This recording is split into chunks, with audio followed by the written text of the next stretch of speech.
I think we're good. Is this thing on? I think it is.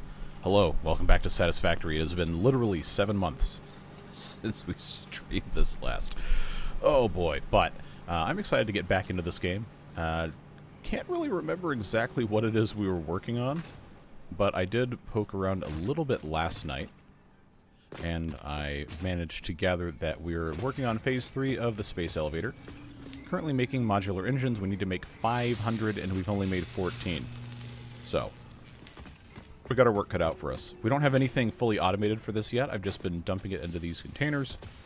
So what we will need to do is try to get, hopefully, all of this set up to be completely automatic, not have to worry about it, so we can go run off to the other side of the map and go find something interesting. I guess we'll see what happens, but probably the easiest thing to do first is going to be to get rubber in here. And rubber, currently, is actually on this conveyor belt here, which is the bottom one in the middle. And we need to get that into one of these containers. And I don't know which container I'm using for that. So this has the smart plating. We still have a decent bit of that left. This is empty. That's probably for the rubber. That's empty, but it's okay, well, there's motors on the belt. Okay. So the quick, simple, dirty method is going to be to just belt straight into here. I don't believe we have a factory for motors currently. I think that's what was here before, and I removed it. Let's just check really quick before we get too confident here. This is biofuel. This, I believe, was probably making something to do with motors. I'm not entirely sure. The machine got ripped out. It's been a long time. It's been a very long time. But, yeah, so that would be coming in from there. Well, I guess what's in here is probably going to tell us. There's nothing in there. Okay. Well, let's take a look. No, that has to be an assembler. It can't be a... Now I need to go check recipes in here. Okay, so, that may have been making stators. I don't know. Well, for the time being, we might as well just get the rubber connected here. What is this? Mark IV. I've got plenty. This is going to be incredibly ugly and look really bad, which I guess is the definition of ugly, but it will also work, which is more than I can say about other stuff. So, if I give myself a fighting chance here, I should be okay. I guess I will just take this all the way up so I can drive something under it. And then, in we go. That'll give us rubber. I don't know exactly how much rubber is still in that train station all the way down there. I know it is getting clogged with plastic, so I have to figure something out with that. But for right now, we do have rubber available. Hello, Echo. Hello, Spence. Finally getting back into this game. I have missed it so much, but streaming was not my friend over the spring and the summer. So it looks like... I know this is super ugly. It's not going to stay this way. We are going to have to go figure out what is happening with the rest of our stuff. I'm pretty sure it has something to do with all of this plastic we've got here. So if I just kind of walk slowly while picking up pieces of plastic, maybe that'll unclog some of it. We're going to need some of this anyway, but... You know, riveting content, huh?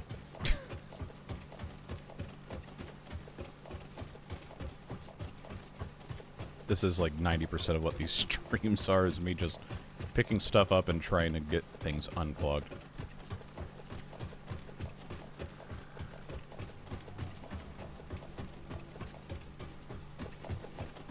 I will stop at 400, though. Alright. Now I can just walk up the middle here. By walk, I mean jump. And I do see fuel coming out there on the bottom. I don't see any more rubber. That momentum is a little bit of an annoying thing, huh? Alright. So, we should, at some point, see more than just plastic come out of this. I can't control what comes out of which hole here. I wish I could. Then I could just banish plastic to one of those, but... Yeah, we've got a lot of plastic. I guess I should probably just swap these in so that we have a continuous flow of rubber. And then plastic is the absolute lowest possible priority there. Seems like that would make sense. But I still have to do something with all of this plastic. Because that is... Yeah, some genius decided to set up a... a single exit into one of these things. Alright, well, I guess I'm picking up more plastic. That's fine. We just have to unclog it enough so that these manifolds can, you know, do their thing. And it does look like we have rubber. I'm assuming that's rubber.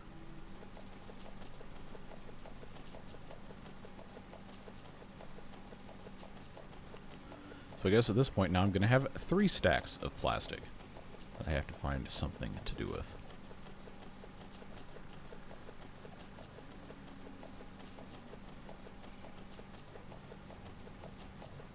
I also don't think I have storage over in the main base area for any plastic, which we probably should fix.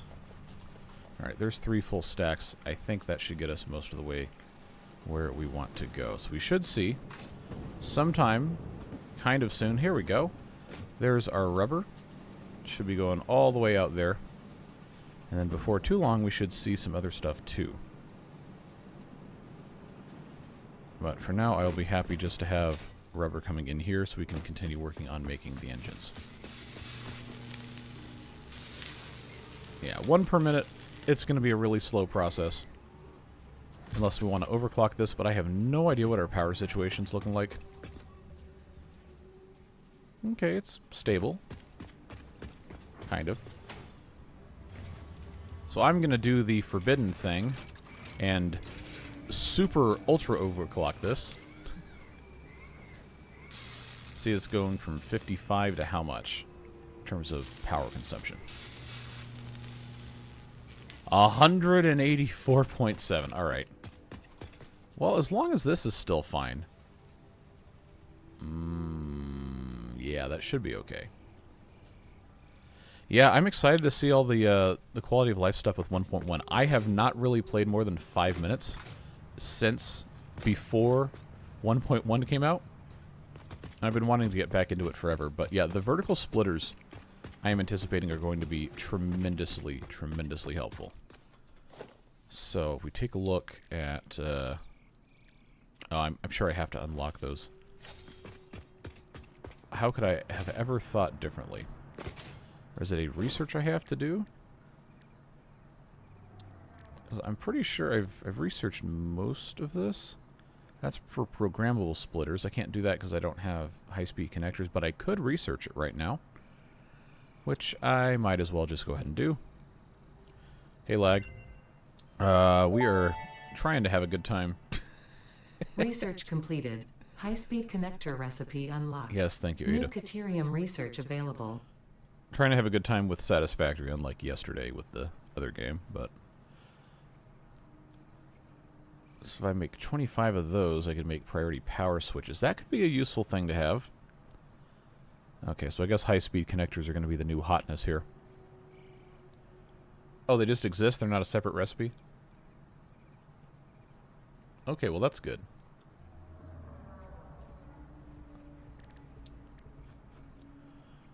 And we also, at some point, probably need to increase our upload speed. But we're not really using the dimensional depots for too much yet, so I think we can probably wait on that. This thing is absolutely nuts. Power augmenter, if you know anything about those. Yeah, I guess we were waiting on a decent bit of this stuff. Do I have 200 things of quartz? I do not. Oh, okay. Yeah, the time crystal, that's for synthetic power charge. We're not going to have that for basically ever. Priority mergers. Okay, that's one of the new things. We don't have crystal oscillators like that yet. Priority merger. That would be real useful. Trying to take care of all the train stuff. I don't have black powder yet because I don't think we've made we haven't made gunpowder very much. Anyway. Oh, I forgot. We had not taken a look at this. I don't really like either of these recipes. And at one point I had a tier list of all the different alternate recipes, but that was, well, that was like a year ago. Pretty sure biocoal is not very useful. Wet concrete, probably also not very useful because the regular concrete recipe is just so dead simple. And you can let it go forever. So I kind of want to just rescan this. Okay. Plastic smart plating. I know we are going to have to keep making more smart plating, but without looking at the actual recipe math, I'm tempted to say that's probably decent. If you have a lot of plastic, which theoretically we do because we haven't been using it, but we're not really producing a lot. Iron alloy ingot, 75 per minute, with 8 iron ore and 2 copper to give us 15 per batch. See, I don't know that there's really a compelling reason to have this when you can already make, without too much other problem, make almost this much with just regular stuff. But this does come straight from the iron ore, and you don't have to do any other nonsense, and it does almost double your money, so to speak. So I guess it is better. I'm not good at the mental math. And I've got so many of these I haven't picked yet. Recycled rubber with fuel. If we were making enough fuel to have a surplus, then maybe, I guess that's a decent thing, but fused wire doesn't seem like a smart thing. Steamed copper sheets apparently are supposed to be good, but I don't know. Alright, this alternate recipes make my brain hurt, so we're gonna just go away from that.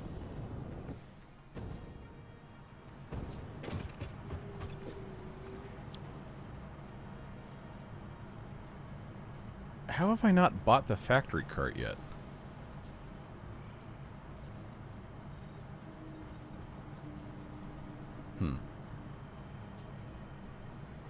Oh, and this is a new one. You can place the conveyor wall hole wherever you want on a regular wall instead of trying to line it up with one of the existing ones.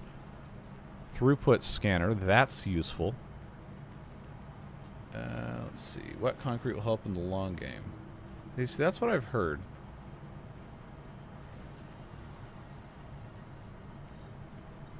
We don't really need this yet, but the conveyor wall hole, there's no reason not to have that, and I guess I can just go ahead and get those. I thought for sure we were already using this. Maybe I'm just wrong. I don't care about clean pipelines. We'll definitely get those. We've already bought the signs. We bought most of the lights. Oh, shelf unit. That's kind of cool. I think that's a new thing. Okay, don't really care about these. Foundations. Walls. I thought I already had some of these. I guess not. Okay, the elevator. The elevator's cool. That was one of the first things I remember seeing in the 1.1 promo material. Do we need this? No. But it is cool. Structural cable. Oh, that's cool for bridges. Because I remember trying to figure out what kind of design I was going to do on that bridge for the train. And then I never finished it. So maybe we'll come back to that at another point in time. Not buying the cup. And that's... no, that's not worth buying. Okay, well, how much? 9. You know what? I'm going to go ahead and buy the elevator because why not? Why not? And that gets me to 19. So I've got 6 left to spend. Structural cable pack. Why not? That gets me to 23.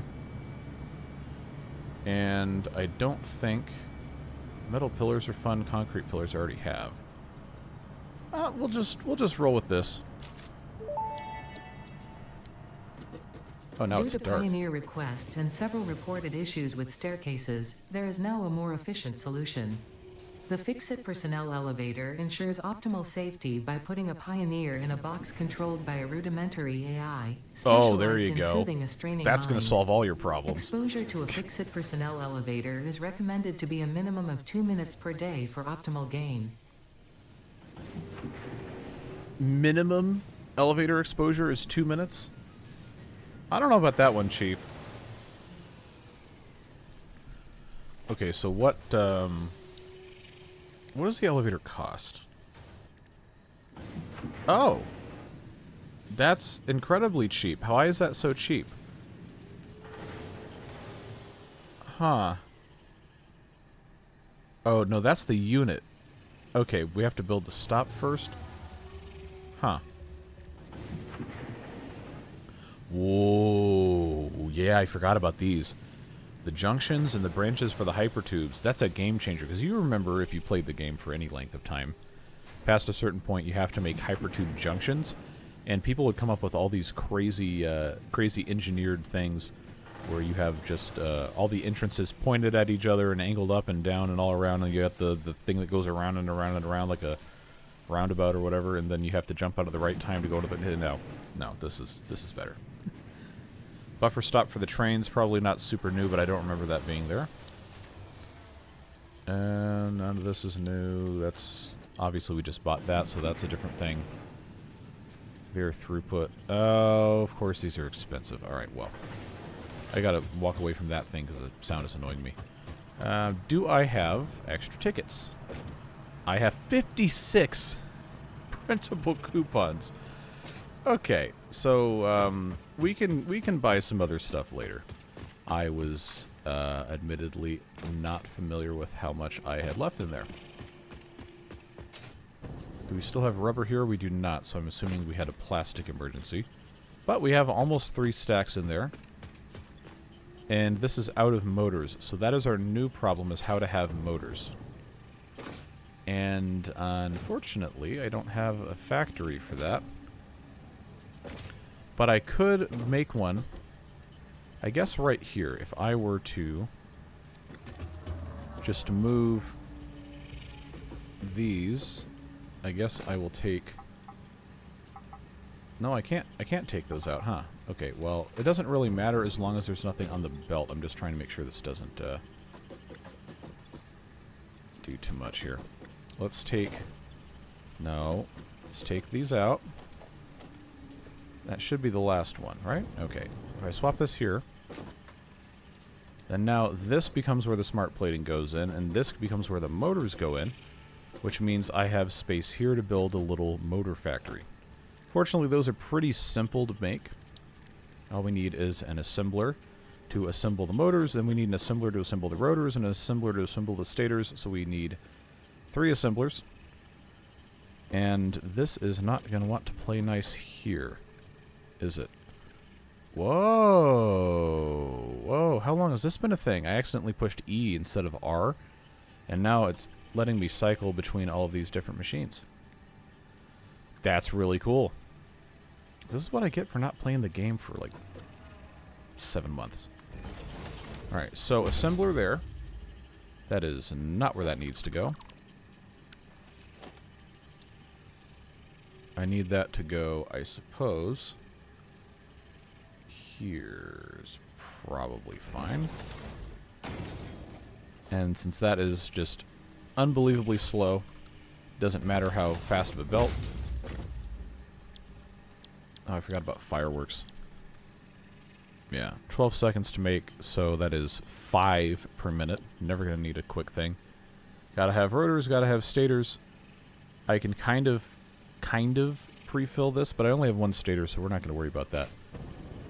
I love it when cables go right through something. Okay. So now the really fun part is going to be figuring out which which materials are going to get popped in here and how. Probably based on this. I'm going to want to put that there. And then that right there. Consumption rate, 10 per minute, 10 per minute, 5 per minute. How much is this trying to use? 5 per minute. Even on turbo ultra blow out your electricity mode. So, we know that is going to be fine. We know that is going to be fine. So we need to figure out what's going to go where based on what the recipes are going in. Rotors here, we have, I know we have screws and iron rods coming from here. In fact, screws are coming right out of that. Iron rods coming right out of the bottom. So I could, oh, these are just being sunk, yeah. That can be immediately put somewhere else. Well, actually, I probably should have done an overflow split on that, but that will be easy enough to get across here, and then these guys, easy enough to get across here. So let's, it's going to be ugly, but it's fine. Alright, so that would go here. Probably going to make the most sense to come out this way. Do I have room for a vertical? Let's find out how many I'm going to use. 100 per minute to make 4 rotors per minute. I really should have just worked backwards on this. This needs 10. And I really don't feel like building a giant thing, so I'm just going to overclock the you-know-what out of this, and we're going to deal with it. So that's 8. It should give me to 10. Yep. This is going to take so much power, but now it needs 250 screws per minute, and I don't know how many this factory is producing. But it shouldn't be that big of a deal. 250 will require Mark 3s, and I do have Mark 3s available, so that should be the easiest thing for us to do. That not going to work, so I will just have this come out straight mode. Yeah, it's fine. Oh, that also was the wrong thing for me to hook up, but that's fine. It only needs 50 per minute, so this can just be retroactively upgraded to a Mark 1. And this is going to have to become a Mark 3. But what is this already? Mark 3. Perfect.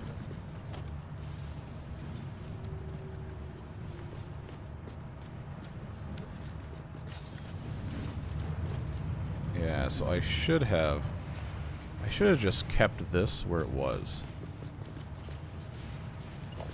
I will do myself a solid here. I know this is not the standard that I ended up going for, but we already have stuff here, and this has to be able to go down. Okay, Mark 3 goes here, so I can have that splitter, and then this can go just directly down here. Yeah, that's fine. And then that can go in there. I want that to be in straight mode. So now we will have a whole bunch of these guys going in here.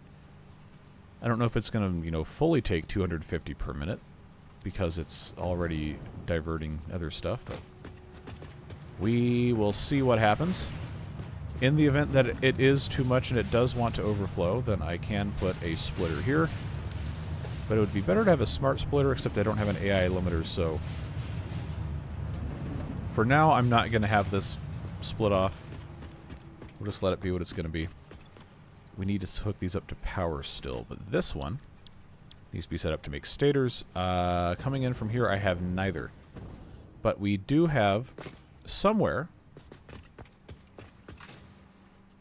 I say as I have to go all the way across creation, where here I have all of these guys, which means this could very inefficiently and ugly go across here all the way, and then I know for a fact I've got these steel pipes. I don't remember where, but they are somewhere. That is empty. What is that supposed to be? Probably something else. I think the steel pipes are over here. No, not quite. There they are. There's my steel pipes. So that's where it goes in. And then I do have the ability here to go directly out, which I think will be the easiest way to get this accomplished. I should have checked my... which one is that? I guess I could just look. What is my consumption of steel pipes? That's making 5 per minute. I need it to make 10, which means this is going to be a comparatively simple double speed. 30 steel pipes per minute, 80 wire per minute. That shouldn't be too hard. So 30 steel pipes per minute means I can just use Mark 1 conveyors. And this is all the way down here.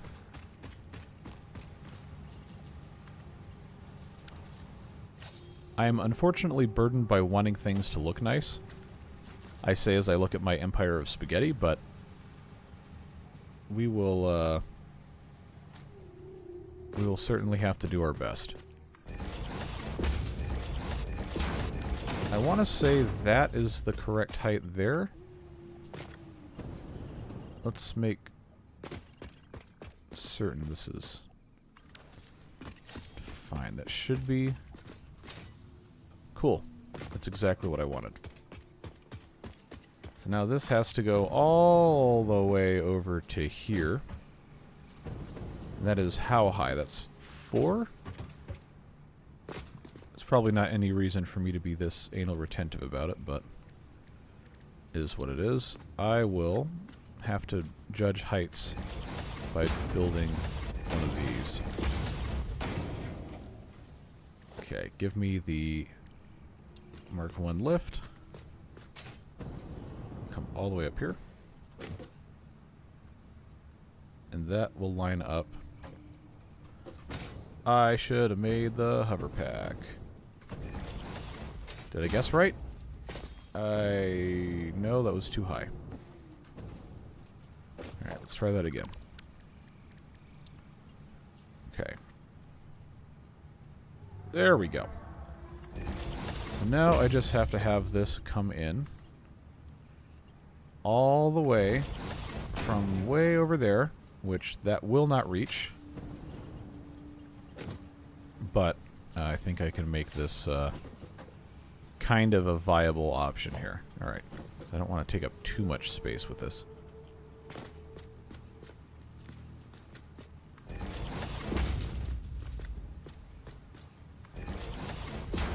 Do I need to update, or not update, do I need to elevate all this? That's also in the wrong spot. Good job. No, I don't. But if we're going to take the time to do it, we might as well make something that was not entirely an absolute disaster.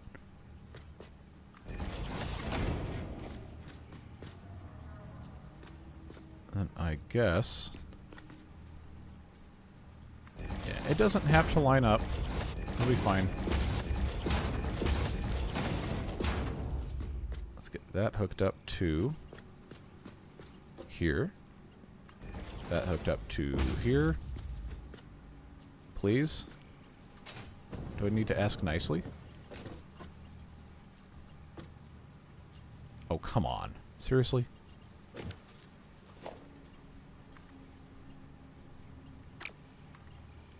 So I guess that's too close for straight mode. But default mode, I guess, is fine. This... oh, this actually reaches all that way? That's going to look weird. Straight mode. Pay no attention to the floating curve there. It's fine. I will build a support here just because I cannot stand the look of this.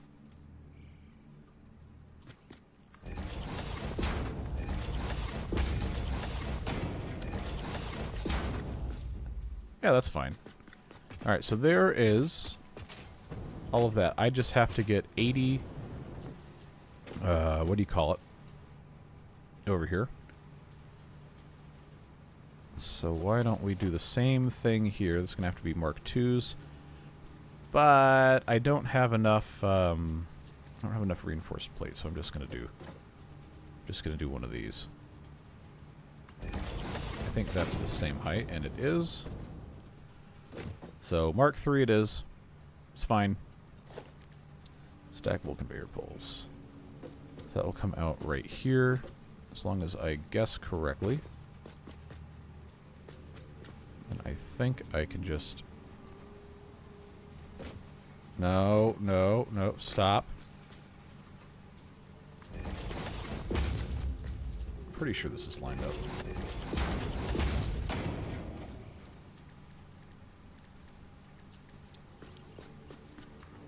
Now, get that up here. No, that's not right. What? How the heck did I do that? Alright, it's got to get moved over one more. I thought it was going to be fine.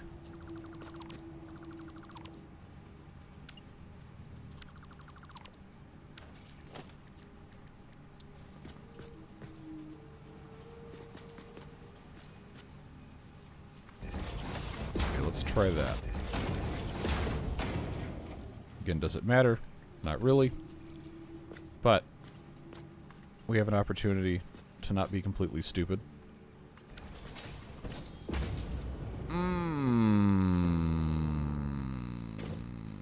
I'm going to ignore that. Hopefully I can. Oh, I hate this so much. This looks absolutely terrible.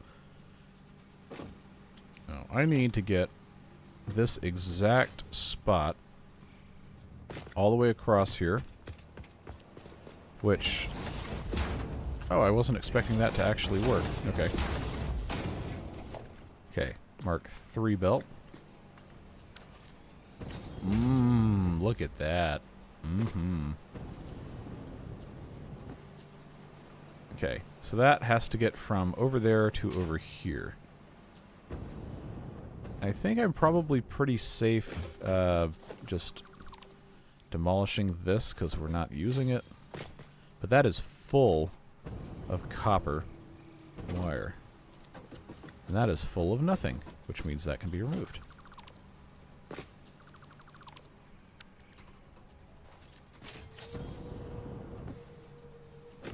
Yeah, I guess this is fine. I'm just going to have this match once again because I can right up against the thing here. Connect that there. Okay. So then this comes out. I really should have checked what the actual measurable height of that was. I say as I fail to get on top of a electricity pole once again. Good job. I cannot believe how terrible I am at flying with this. Come on. There. So that is that height, which if I'm aiming the same way should be right there. Let's give that a shot. Straight mode. Look at that. Alright, so now we have wire. We have all of our ingredients. We just do not have power. So before this gets filled up, I am going to manually stock this with whatever I can based on that. This, I am sure, is already completely full, which it is. Yeah, we'll just leave that alone. Alright, now I have to have power, and that shouldn't be too hard at all. That's, yeah, it's just going to need to be probably bog standard Mark I power pole. And then that also needs to be hooked up to something that has just enough connections to get these going. Hopefully I don't blow a fuse. But now that should be in a situation where we can actually make use of everything. However slowly that may be. And that will mean that we are making motors automatically at exactly the speed this will consume them. And smart plating. See, I need... Wow, we went from 8 to 42 of these. I need to make another 450 to 458, but each one of these is 2 smart plating, which means I need to make like let's say 950 just for the sake of simplified math. I need to have 950 smart plating. I do not have 950 smart plating. In fact, I have 260. That ain't gonna work. I really don't want to make smart plating too. What was the recipe for that anyway? Ah, yes. Rotors once again.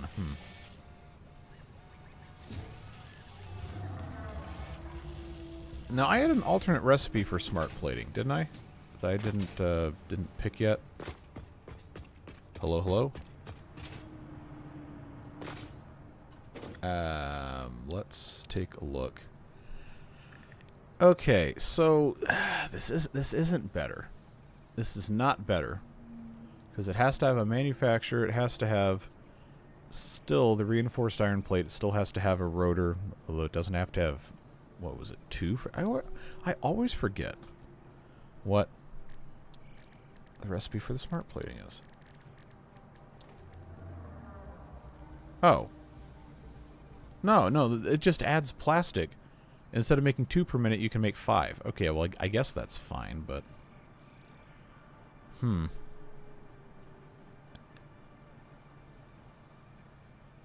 2 per minute in an assembler that I could overclock, but the base output would be the same as what the manufacturer is doing, but then you also have to use plastic, and I don't really have extra. I sure do enjoy this game a lot for someone who is bad at math. It's my eternal cross to bear. Well, at the very least, we're making motors automatically, even though that is a pretty ugly solution. It is what it is.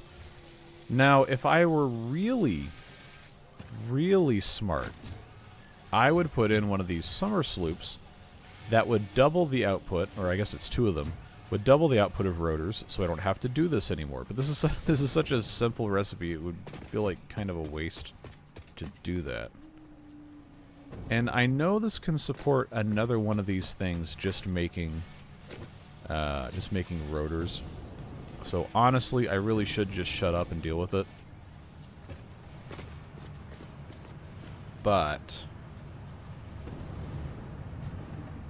ugly solution is still a solution. You are correct. You're absolutely correct. Let's try this. I will just make this a little experiment off to the side here, because I have the ability to just continuously split things off. See, this all the way back here splits off, and this supposedly is actually going into something, but I think what's happening is it's just filling up its storage. And then the extra is being sunk. Because this has to be almost full by now. It is full. And that is full. So literally this is just being sunk. We don't need to be wasting this. So I mean we can sink it, but I will change this to a Mark 1 belt. So it's wasting a lot less. And that will back this up. I'm going to forget that I did this and then be really mad that my screws are backed up, so just be ready for that. But that's going to mean more of it's going to come out here, which means I can then split this again to come over to this thing. So that should be... Again, this is just an absolute abomination of abominations. That is just how this goes. But what is... 50 per minute. See, this is... Oh, wait. It copied it with... Oh, it copied it with the power shards. Okay. So now I think this hasn't completely filled up yet, but it's going to need to be more than a Mark 3 belt because this is a Mark 4. This is definitely not enough. See, at one point I had done the math on this. 480 is not quite enough to feed both of these at super ultra max power. But this does not have to be super ultra crazy overclocked. It just has to be producing rotors. And I need to check this. It takes 30 seconds to consume a single rotor, so this doesn't even need to be overclocked at all. Unless we want to make smart plating really quickly. So if we triple overclock, the one that's making smart plating is going to consume... I have to figure this out. Okay. 4, it's going to consume 4, 4, it's going to consume 5 and 5. I don't know why I can't figure that out myself, but... So I only need 5 per minute, which means I only need to make 5 per minute, which means I only need to have this. No, I also could just type in here. Would make sense. Okay, so I need 125 screws per minute. That is definitely doable, but I will have to upgrade the entirety of that other thing to Mark IV belts. I don't know that I have enough encased industrial beams on hand. I do have them in storage. They might be in the dimensional depot. If they're not, then I'm really dumb. No, they are. Okay, cool. So that's good to know. This will need to be, I think, moved slightly this way so I could have a fighting chance of actually fitting anything through here. So that will go out. Try it here. That should be fine. I need to have a splitter. I know this is like the not smartest way to do this, but it will work. Whoa, that's ugly. No. We're gonna fix that. No, I love this game. This is like, it's actually not impossible for me to understand how the math works in this. It just takes me a little bit of time. Timberborn math is considerably harder. Alright, how much... Oh, I forgot that I took that out. Alright. Okay, 125 screws a minute. That requires, unfortunately, the Mark III belts, which is what it is. That filled up quick. And I need 25 iron rods per minute, which is easy for me to take from here. This is going to be super ugly, but it is what it is. This can come out here if I want to.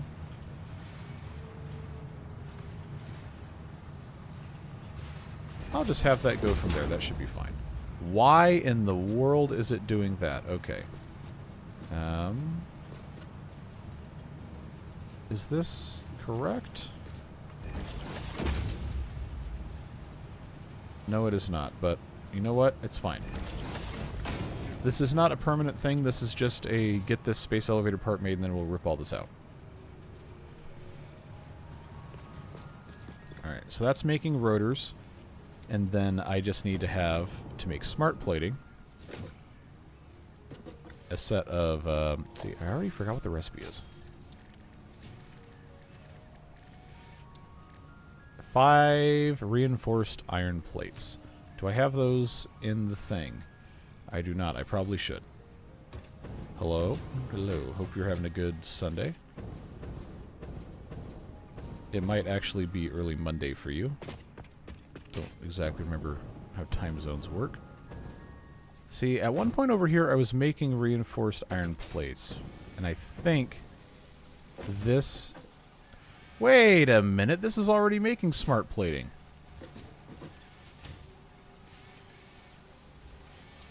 I can't believe it. Oh boy, alright, well...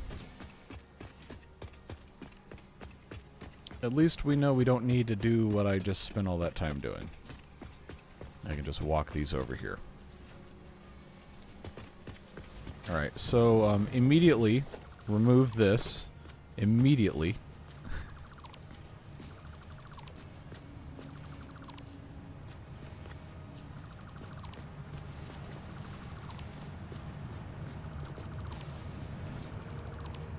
Well,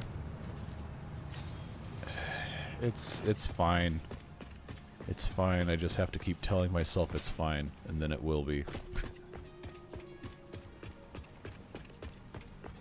Now, how many of these do I just have sitting here? Because, boy, I think what threw me off is I have this doing the modular frames and going off to the side, and I forgot that that is what I was no longer doing with that.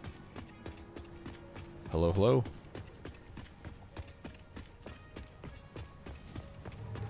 Alright. Well, that's going to solve all of our problems. Getting this smart, I can't believe that. So what that does mean is that now we can just take the rest of whatever we're doing here and just let it be what it's going to be. So this doesn't need to be at super ultra overclocking anymore, which is probably for the best. I'll just take all those shards out, save ourselves a little bit of power. These reinforced iron plates need to have somewhere to go.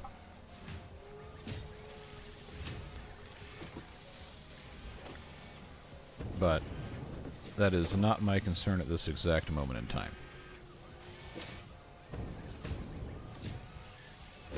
Because this entire iron source basically is going entirely to making reinforced iron plates. So if we no longer need to have smart plating for anything else, which, you know, I really should check, but adaptive control unit takes smart wiring. Okay, that's fine.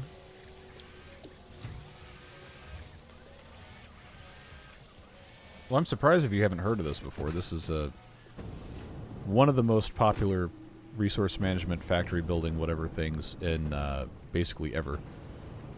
But lots of resources. You just have to go in and allocate what goes where, build machines, make parts into other parts, and then launch them into space.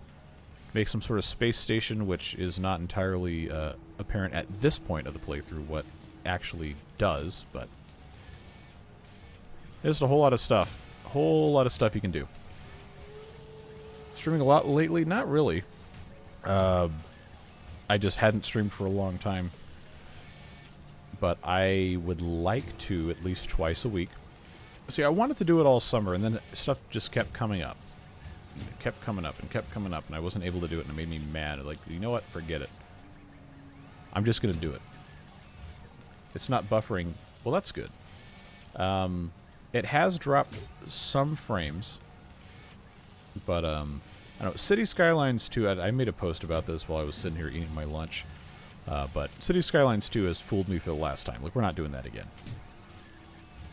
Unless something, like, incredibly, incredibly good happens to the game and it actually functions. No. For whatever reason, it just didn't work right, and it kept dropping frames really, really terribly. I do need to adjust OBS settings still, but I figured Satisfactory would be fine. This is the first time I'm streaming it on this computer, actually, because the last stream we had was in January, and then, you know, I built this computer in March. So I think it can handle everything, and just maybe asking it to a little bit too much when it's trying to also, you know, run a game that is extremely poorly optimized.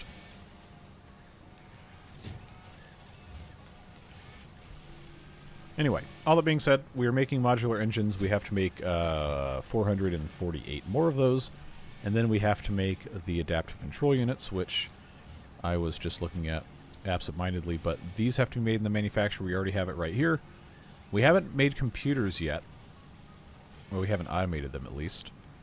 Heavy modular frames will need to be automated. That will not be super hard. We already have the stuff in this general area to do that. Circuit boards probably should get something going with those. I know we have a bunch of plastic coming in. We have the copper sheets that we're not really using much of those. So the automated wiring takes stators, which we are already making over here, kind of, and then cables would not be that hard to get. Yeah, so there's just a lot of steps. So why don't we, before we go off and, you know, look for stuff, let's do just a simple assembly for a circuit board. So we have all of this plastic that we're not doing anything with, and it's coming over here. We have copper sheets going into, I believe, this first one. Yes. And we have so many copper sheets. So I'm just going to have this come across here. I know this is not, like, the most beautiful, perfect way to, you know, do this, but I would love for this to tolerate me doing literally anything. Well, I forgot I could lock the hologram and just do that. I don't want to type. No. Okay. So this, I think we decided was 4 tall. That just has to come out to here. And how fast can I make these? So this wants 15 per minute to make that. Plastic per minute. See, right now we have enough to do this at ultra turbo speed, but our oil area is not making plastic that quickly. I think we're going to have to leave this long term. If we just want to set it and forget it, going to have to leave this at default speed. Which is fine, because, you know, that makes it a little bit cheaper for us to build all this stuff, but let's get that popped in here.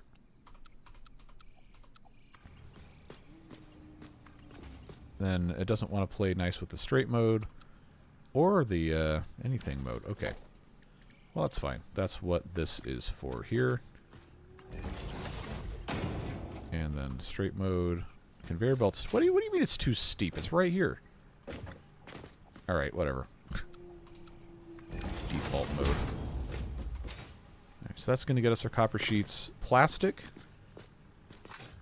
Oh, we're so good. We're so good.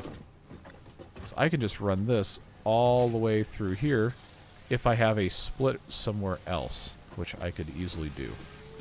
Alright, and that's going to be just 3. Or 30 per minute. So that's easy enough to put here.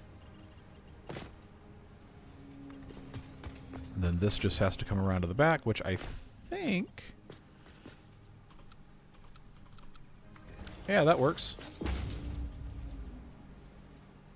Timberboard looks the same as normal. Oh, okay, you weren't being sarcastic talking about this, but somebody else was. Oh, I can't read. Somebody else was making a joke about it. All right. Yeah. This has already just been so much more fun than playing City Skylines. God, I mean, I told myself I wasn't gonna, you know, spend this whole stream complaining about City Skylines 2, but man, it is just so disappointing. What is going to be my best way to get at all of this plastic here? I don't want to have a... Well, it's not permanent. At least not right now. So let's come out here, because I do want it to be before I get to all that mess. Let's just do this right about here. Then I'll do my Mark 1 coming over the top. And that, I believe, will line up pretty nicely here. See if that goes into that side, and that can go into there.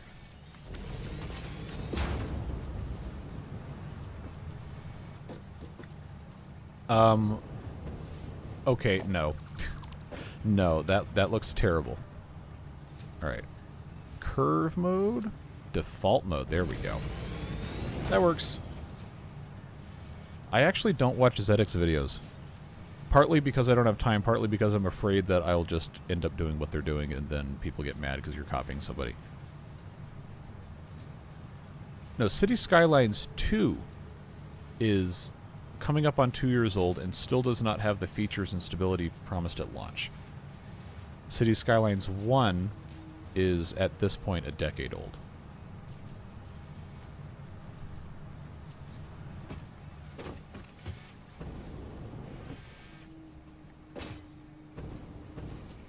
Alright, so this is now equipped to build circuit boards.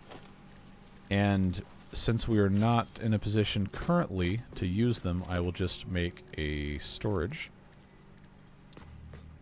that we can just, you know, leave alone and let it do what it's got to do here. That's not lined up at all.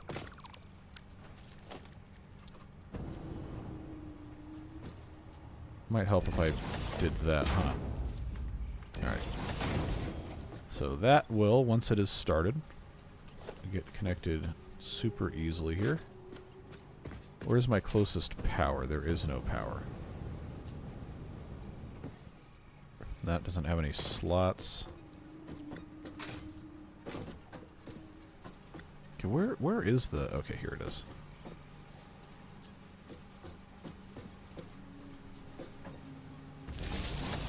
I'm just gonna run that there, and then we'll go through this way here. So I do have a space available for that.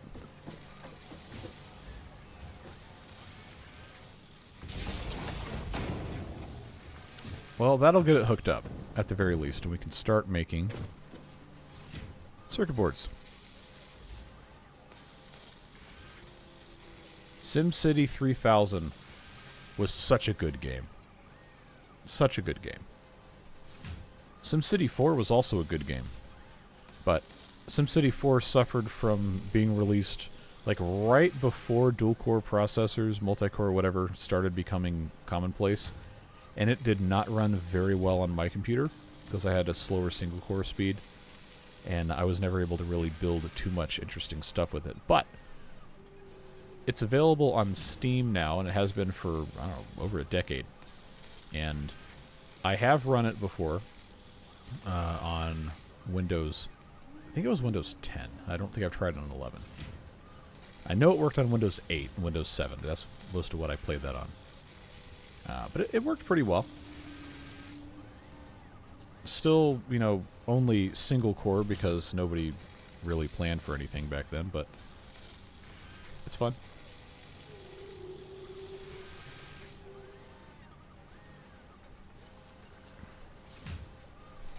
Alright, so circuit boards are going. We can leave this alone for a very long time. Not worry about it. I can't land on anything. There we go. So we've created additional spaghetti, but it is in service of eventually having, you know, actual better stuff going on. I think do I have a bottleneck on rubber again? No, it's still the motors.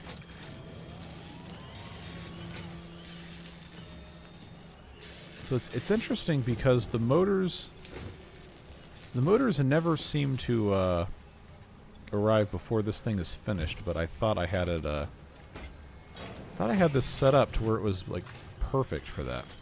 So it says it's consuming 5. Oh, we don't have enough rotors. Why are the rotors not keeping up? 10 per minute. Is this not making 10 per minute? It is not, because it doesn't have enough iron rods. Why does it not have enough iron rods? Is it because when I split this off it wasn't backed up enough? Oh, that's exactly what it is. That is exactly the problem. Okay. So now I have to go figure out what's happening with my iron rods. They're on in here. Like, if these are full, which they are, this does not need to be overflowing at all. So I'm going to turn off the overflow for the iron rods. I'm going to have to remember that it is off. I'm sure we'll find out in the most frustrating way possible in like 2 months when I remember that this was changed, but now we just wait for this to back up normally, and then that will fill this up. It will just take time to get that done. But I can backfill this so it has a fighting chance, and then I will just replenish my stock of those guys.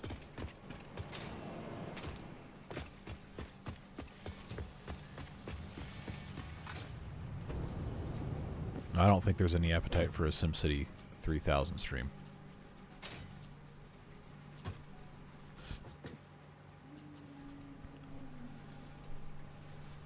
Now, I'd said I was going to have to change this to Mark IV belting, but then we didn't have to build our second thing with the screws over here. So I think we're probably safe.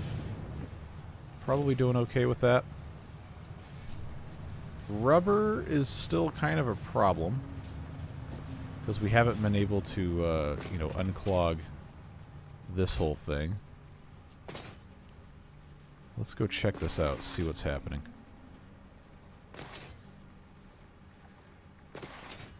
Well, SimCity 3000 has trains. They just work, though. And they're not really that configurable. You can't do anything with them yourself. But they will run. And it is possible to do a city in SimCity 3000 that does not have any roads and it only uses trains. Alright, so this is taking a rubber out. Because that's how I have that set up. That's fine. That's what I wanted it to do. But this is not... It's not going fast. So I feel like I've made some sort of mistake somewhere. That is not Mark IV, is it? I don't think it is. No, it is. So why... Yeah, these are all Mark IV. What gives?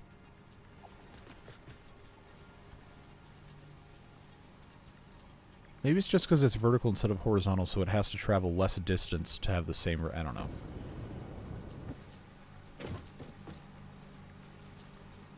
Okay, arcologies were from SimCity 2000. Pretty sure they didn't exist in 3000. And SimCity 2000, as far as I can remember, is abandonware at this point. You can't really legally acquire it. I do have... somewhere from the 90s a physical copy of SimCity 2000 Network Edition that came. We had a compact Presario running Windows 95 and it came with that, so I do own a legal copy of it, but I do not know if it will run on modern operating systems. Might have a little chunk of belt inside of a splitter merger on the rubber setup. That's at a lower rate. Well, I think it's fine because this seems like it's going fast. It's just for whatever reason back there, like there's not really any space between these. I think this is good. It just looked kind of weird before. Wonder if people make obstacle course style mods of this game. I'm sure they do. And you can, if you do your jumping correctly, you can do some pretty fun platforming type stuff.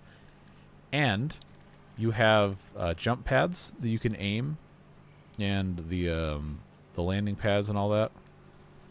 Hypertubes. You can do some pretty crazy player physics with this. All the player hypertube cannons and everything. And of course, if you run on a conveyor belt, it does conserve your momentum when you jump. There's some pretty crazy stuff. Yeah, the disasters in SimCity 2000 were brutal. And it's so much more simple of a game graphically that there's only so much they could do, and most of the disasters are just random spots in your city turning to rubble, and then you get the angry newspaper thing come up, but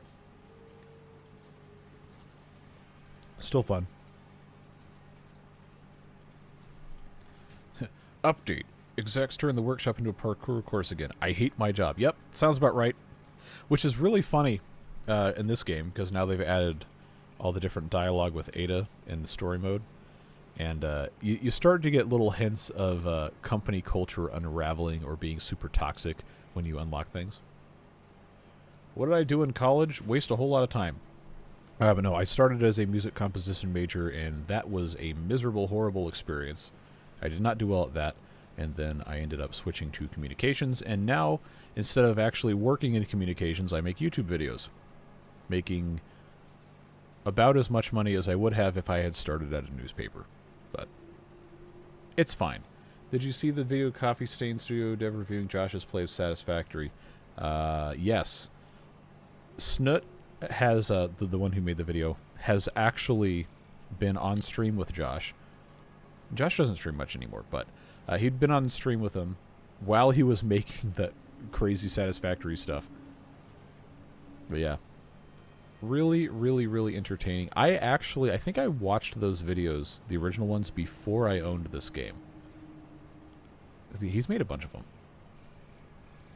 Isn't that just using your communications degree? I guess that depends on what might be defensible on a resume if and when YouTube ever completely, you know, disappears and then I have to go get a quote-unquote real person job.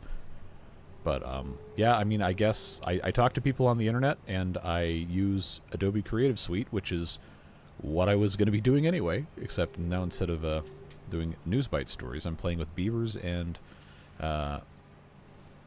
malevolent AI in a factory game that is a critique of capitalism. So, you know, a little bit of column A, a little bit of column B. I did originally, and this is why I started doing the YouTube videos with games. I originally wanted to do documentary content, which is closer to what I actually studied when I was in school. But then the pandemic happened, and I'm like, well, I'm sitting at home with nothing to do, and I just built a super nice computer to try and do freelance video editing, so I'm just going to play video games. And that was March of 2020. I started playing with Ostriv, and of course that's still under active development in an active war zone, so very concerned about their safety. But when we get Alpha 6 for that, that will be a very nice return to form. But it just somehow ended up happening that within about a year and a half, I was able to monetize YouTube, and then slowly transition into more of that being my primary job. Which is really cool, but also kind of terrifying because of how unstable things are. But for now, I'm having a good time with this. Oh, I still have, like, several other jobs. Oh, this thing's blasting out a whole bunch of purple. What did I do with this? Ah. Encased industrial beams. But yeah, I do have, I've got a couple other jobs. They're not full-time, but I do work part-time, working with my family on some stuff, and then I am also still doing freelance photo, video, writing stuff, and then I very rarely do some music composition arrangement stuff, although that has been very, very much not happening the past 8-9 months. Ah, Workers and Resources Soviet Republic. I played that game. I actually got a free copy of it from the developers in exchange for doing a video on it. And I made a video on it, and somebody got really pissed off in the comments about how I was endorsing communism and left a really nasty message.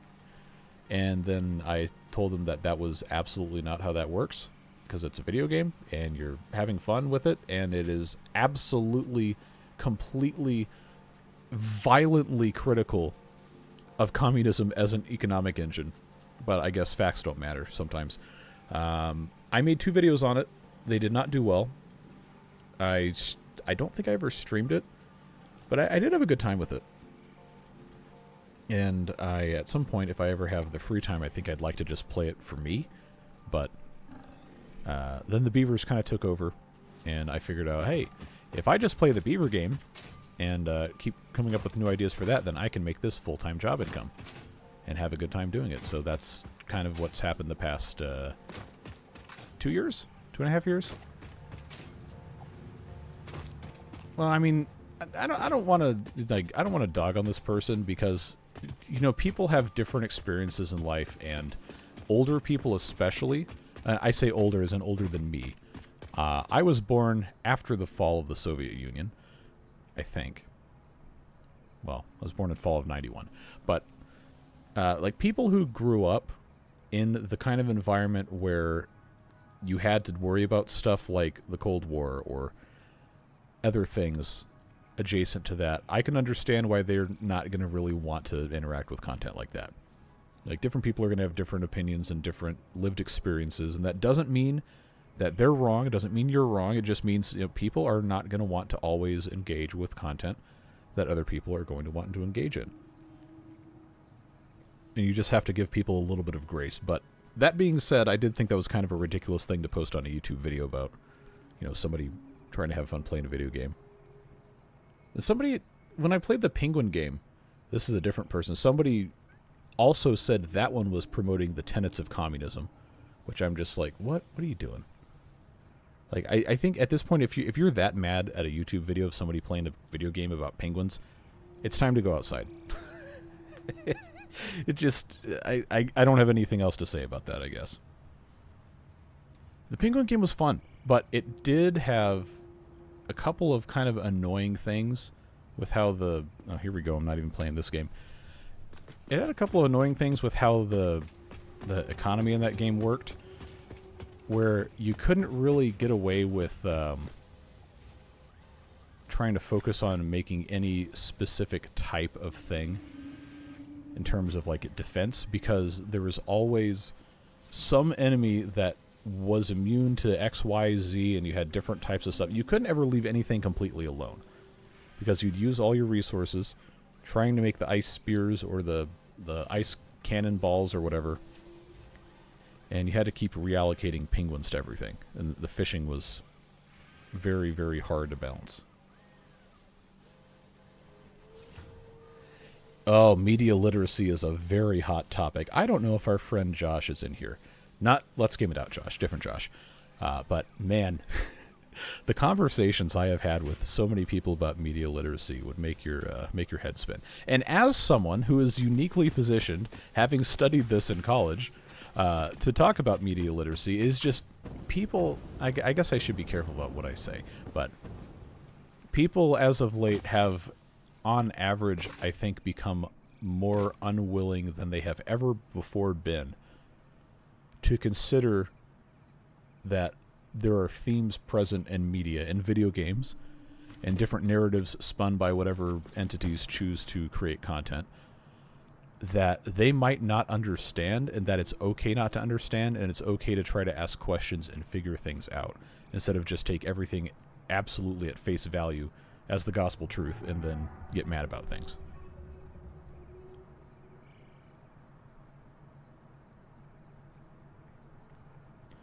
The Penguin game is about the politics of minor nobility in the UK. As an outsider, you have to constantly pass minor tasks and abide by the judgment of your fellow penguin nobles.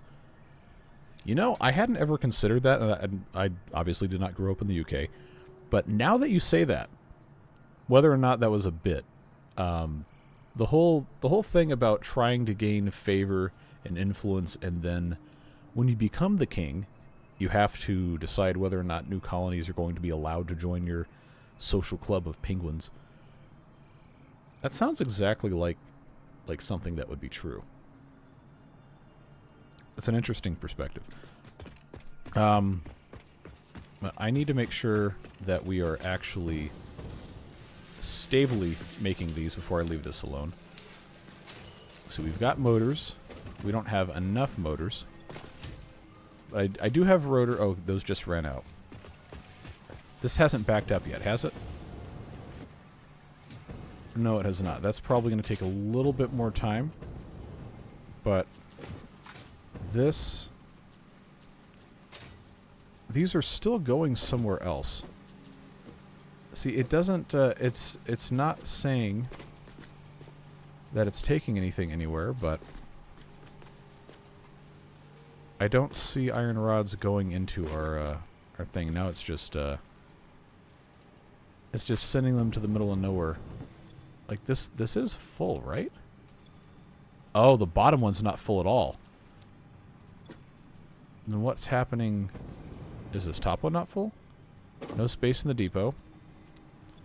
So why do we not have anything in here?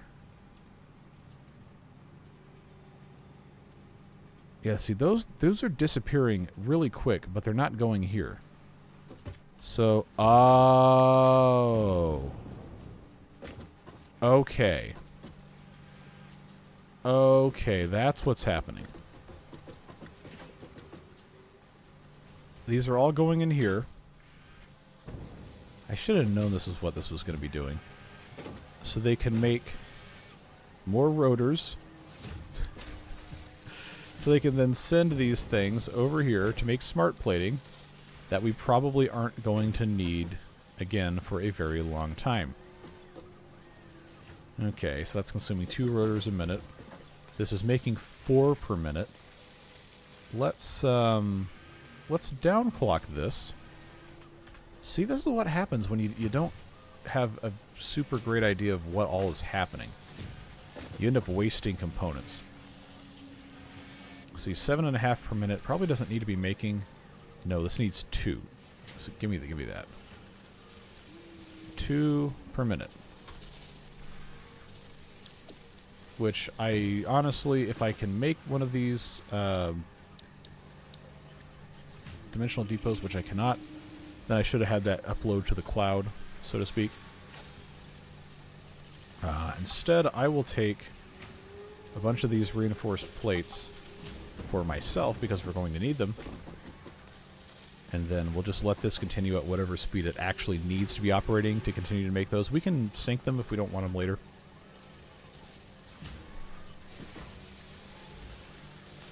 But okay, I've got 338 of those. That has to be enough. So maybe that'll start backing up. I was wondering where all of those were going. They're being consumed as fast as they could be produced.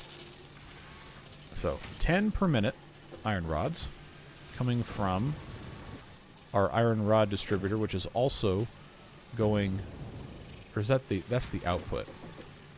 That's got iron rods there, which is being fed into here. This is going out. Why did I build this like this? That's going into this machine that is only using 10 per minute. And then this is also going there. It's going nowhere else. And these are just screws. The screws are coming from the screw factory. Okay, where's this going before I get too comfortable with what we have going on here? It's going nowhere. Okay, so now we're only consuming 10 iron rods per minute, which means that as this fills up, which it is not close to doing, then that will eventually, at some point in the next forever, take care of that. Let's take this out, this conveyor belt, so it has less that it has to fill up. And then I guess I can just stick... Oh, that wasn't very much at all. I'll just keep these. Yeah, we just have to let that fill up, and then it will fill all of this up, and then eventually it'll back up into here, and then it'll fill all of these. And then at that point, it will back up enough to fill up that thing.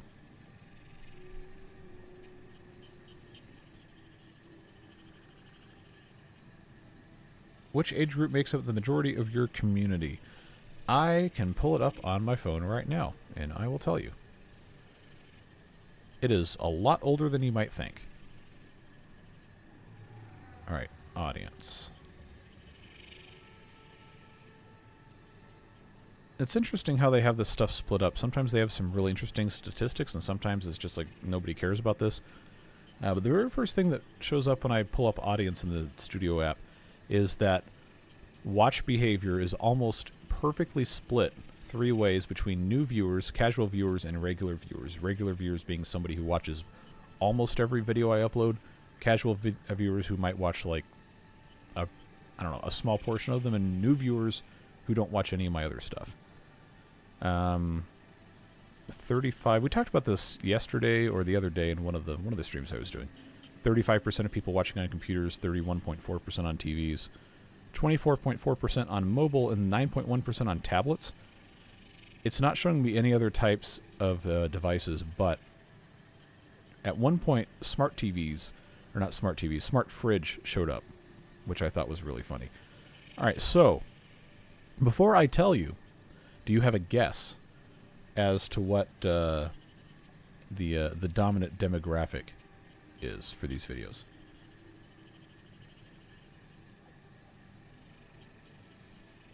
Hit 1% on smart fridge. It was like 0.1 or 0.2% or something. iPad under the work monitors, smart, because then it's on a completely separate device, and they're not knowing you're on YouTube. So, 38.9% of viewers in the last 28 days were between the ages of 25 and 34. 35.6% between the ages of 35 and 44. So that's the second most. The third most was 45 to 54 years of age. 11.9%. After that, 18 to 24 is 9.1%. Then after that, 55 to 64, 3.0%. And then apparently there's 0.6% between the age of 13 and 17. 65 plus is 0.9%. 90.4% male. Should absolutely not be a surprise. 9.5% female, and then 0.1% user specified. 36.2% from the United States, 10.3% from the United Kingdom, 5.9% from Germany. This is all the last 28 days. This is not like lifetime cumulative stats. 90% don't use subtitles, 5.5% use English, and then 0.1% French auto-translated. 57.4% subscribed, 42.6% not subscribed.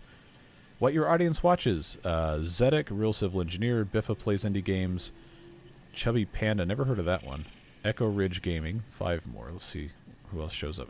Almost always when I look at this, it's all RCE. Just the entire thing is full of RCE. Timberborn Shorts from the official channel, Atomic Gaming, Francis John, Dolthra, and then Chubby Panda again. That's the last 7 days.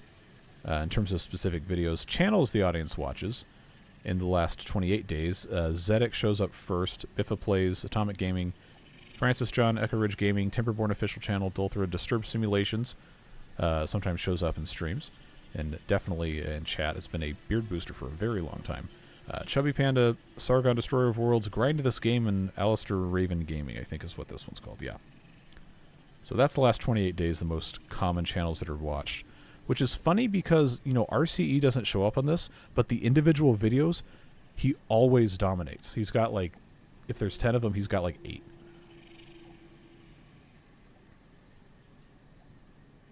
Yeah, he also doesn't publish a ton of Timberborn videos, so like whenever he does, everybody goes to watch it. I have actually streamed Oxygen Not Included at least once, maybe twice.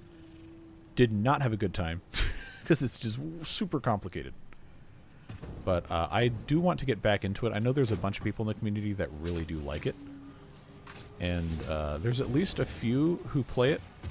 And I don't think Redneck is going to be in stream today, but Redneck also streams it. Been a member of the community for a very long time, and on the Beard Booster list as well. I didn't. Oh, hey, Kurt. You showed up just in time for the demographic readout, and then somebody asking about Oxygen Not Included. But yeah, I do want to play it again. But it kind of got to the point with the video stuff where the Beaver content was doing unbelievably well, to the point where it was like, wow, this is, if I harness this is like, I'm going to make twice as much money as I did last year, which is great. So like, why would I do anything else? And then I streamed it and I was like, wow, this is actually really hard and I don't understand anything.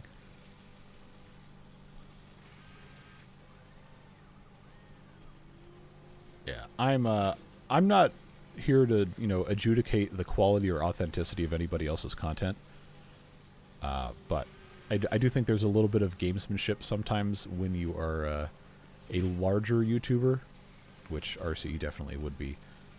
You know your audience and you know what people come to expect.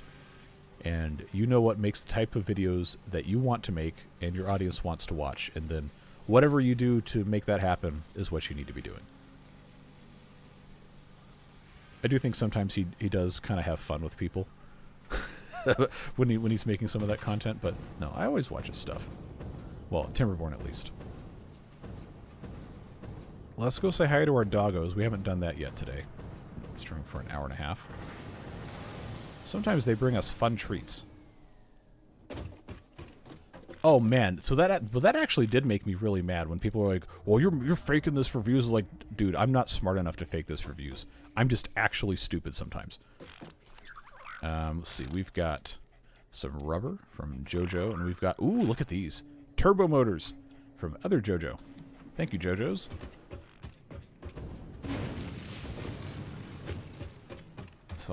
I've got... Oh, that was a concerning computer sound. Now I have 27 turbo motors. I still have Fixmas stuff I got to do something with. I was not able to get that to work again. The Fixmas thing, and Hoffa's not in here, but Hoffa's been asking, like, every single video if I'm going to ever get back into that, and, like, I can't. Like, it doesn't work. I am terrible at math. I am not good at all at math.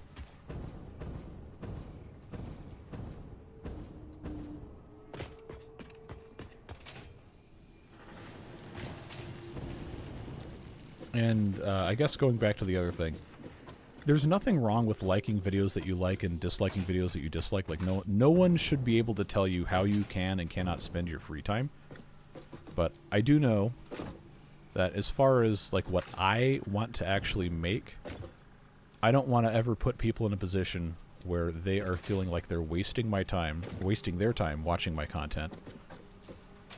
And I do genuinely try to do things correctly whenever I can. It's just sometimes it just isn't possible. It just doesn't work. But do know that I'm not going to, like, bait people. I can't stand that.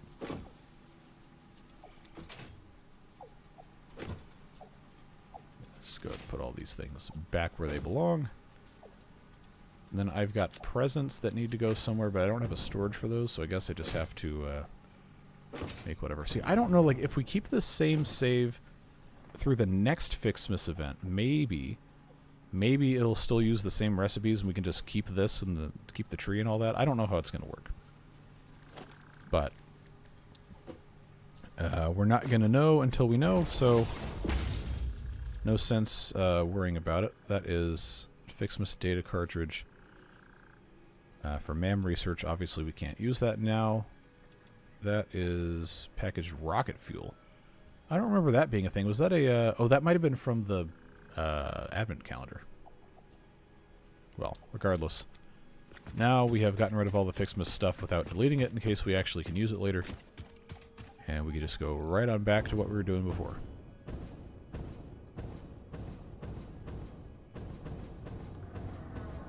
No. Well, also, hello, beans. That does not work. Changing your computer time.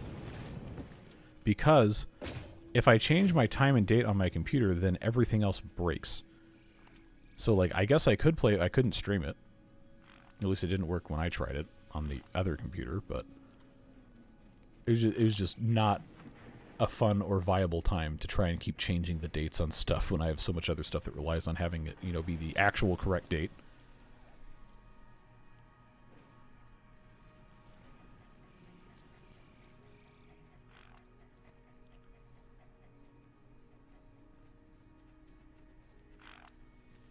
Yeah, some people, I feel like, can have unrealistic expectations of what happens and does not happen in a playthrough that I'm doing.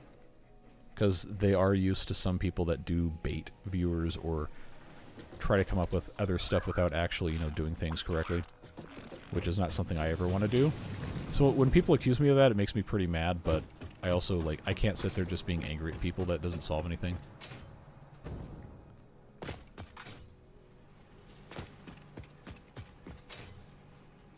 I feel like RC makes mistakes because he's actually playing multiple different games, and that's just a product of that.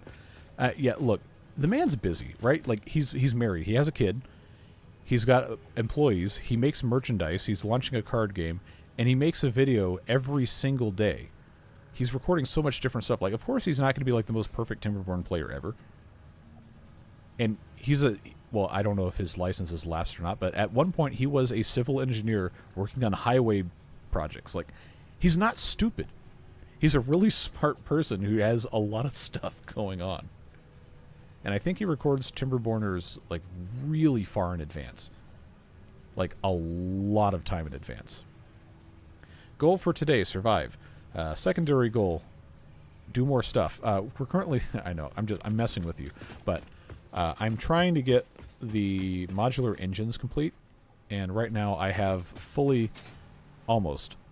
automated those, but we can't make motors fast enough because I don't have enough iron rods coming in. I spent, like, I don't know, 20 minutes chasing that down. So I've got that fixed to where it should start backing those up sometime soon, but there's still so much. I don't know if I can... There.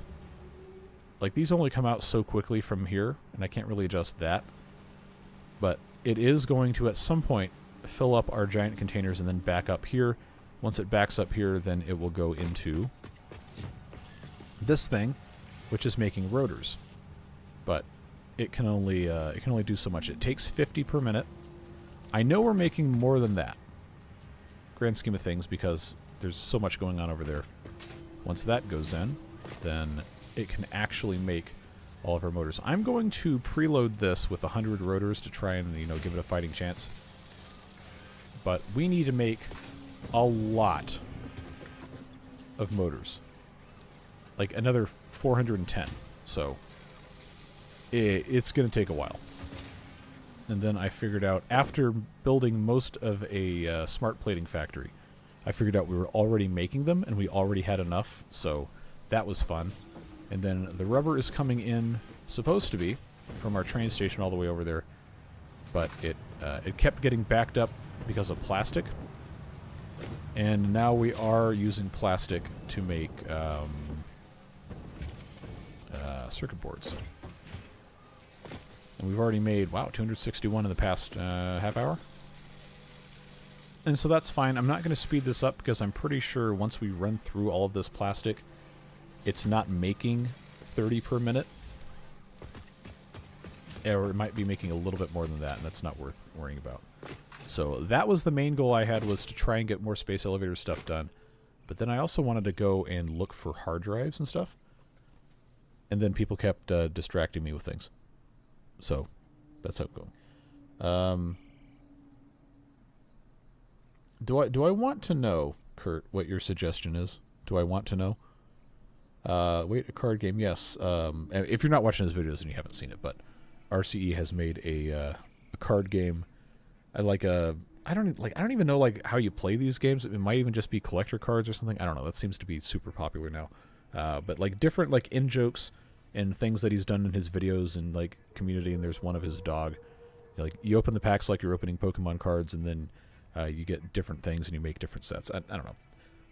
Not my thing, but it is kind of cool to see all the different things that he's done with his community. And very important to me, it's all actual artists who have been paid to make the art for those. No AI or anything.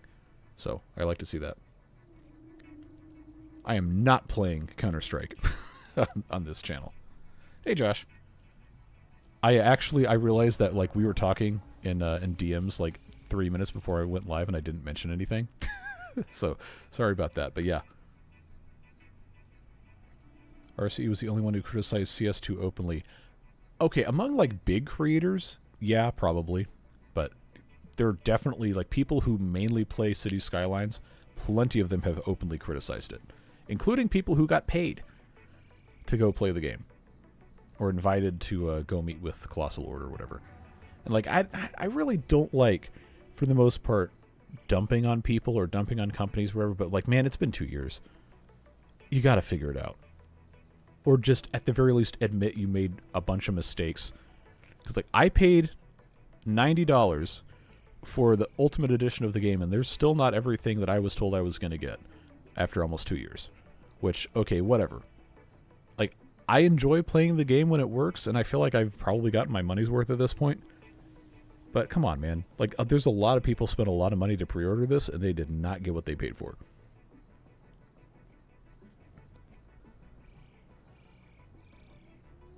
23 months isn't efficient enough. It should be 24. You're going to be there pretty close. Pretty soon. Go back to the train tracks, make random cuts every 1 kilometer, make them intersect, left goes right. That sounds absolutely horrible. But yes, that is what happened in the City Skyline stream yesterday. That I was so mad. I was so mad. Oh boy. Yeah, I will try to remember to tell you when I'm live. I don't know. I've been real busy this week. You've been real busy forever. You know how it goes. What's the limit for me with Colony Sims? I have not played RimWorld unless I have completely lost my mind and I did it on stream or something.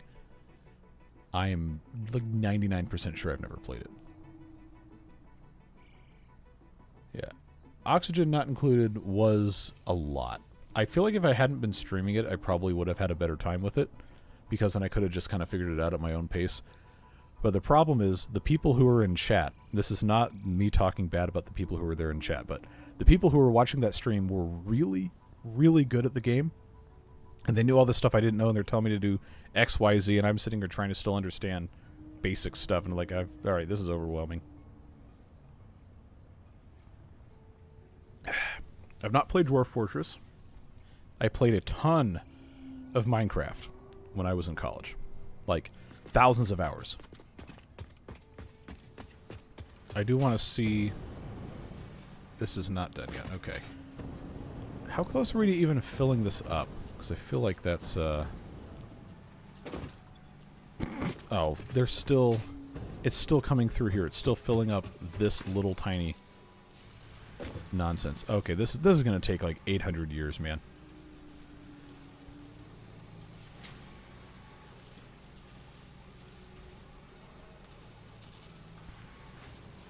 Well, I wasn't angry with you. I think I might have only, like, in my entire time of making videos or streaming, I may have only been genuinely angry at, like, a viewer once or twice. And it's not anybody who's in the chat. Okay, nothing in either JoJo inventory. Alright, let's go do something. Or at least drive around while I'm trying to figure my life out. Okay, I need to get the scanner in. So I want to find Mercer spheres, I think. Because that helps me make... yeah, that helps me make the dimensional depots. And I need to make plenty of that stuff so I can have all my different components in the cloud. Oh, God, you don't want to watch me play chess. I'm not good at chess. See, okay, here I go again on another one of these stupid tangents. Chess is one of those things that it's basically a solved game if you understand it. And you're not playing against, like, I don't know, like, people have beaten AIs too, but it's so ingrained in, like, the psyche of everyone who likes it enough to watch somebody play it on stream that unless you are already better than everyone in your chat, it's going to be a miserable experience. Because any move you make is wrong. Anything you do is a blunder. And then people just say, I can't believe how stupid you are. You did that. Look, I don't need that in my life. I really don't. Hey, Hoff.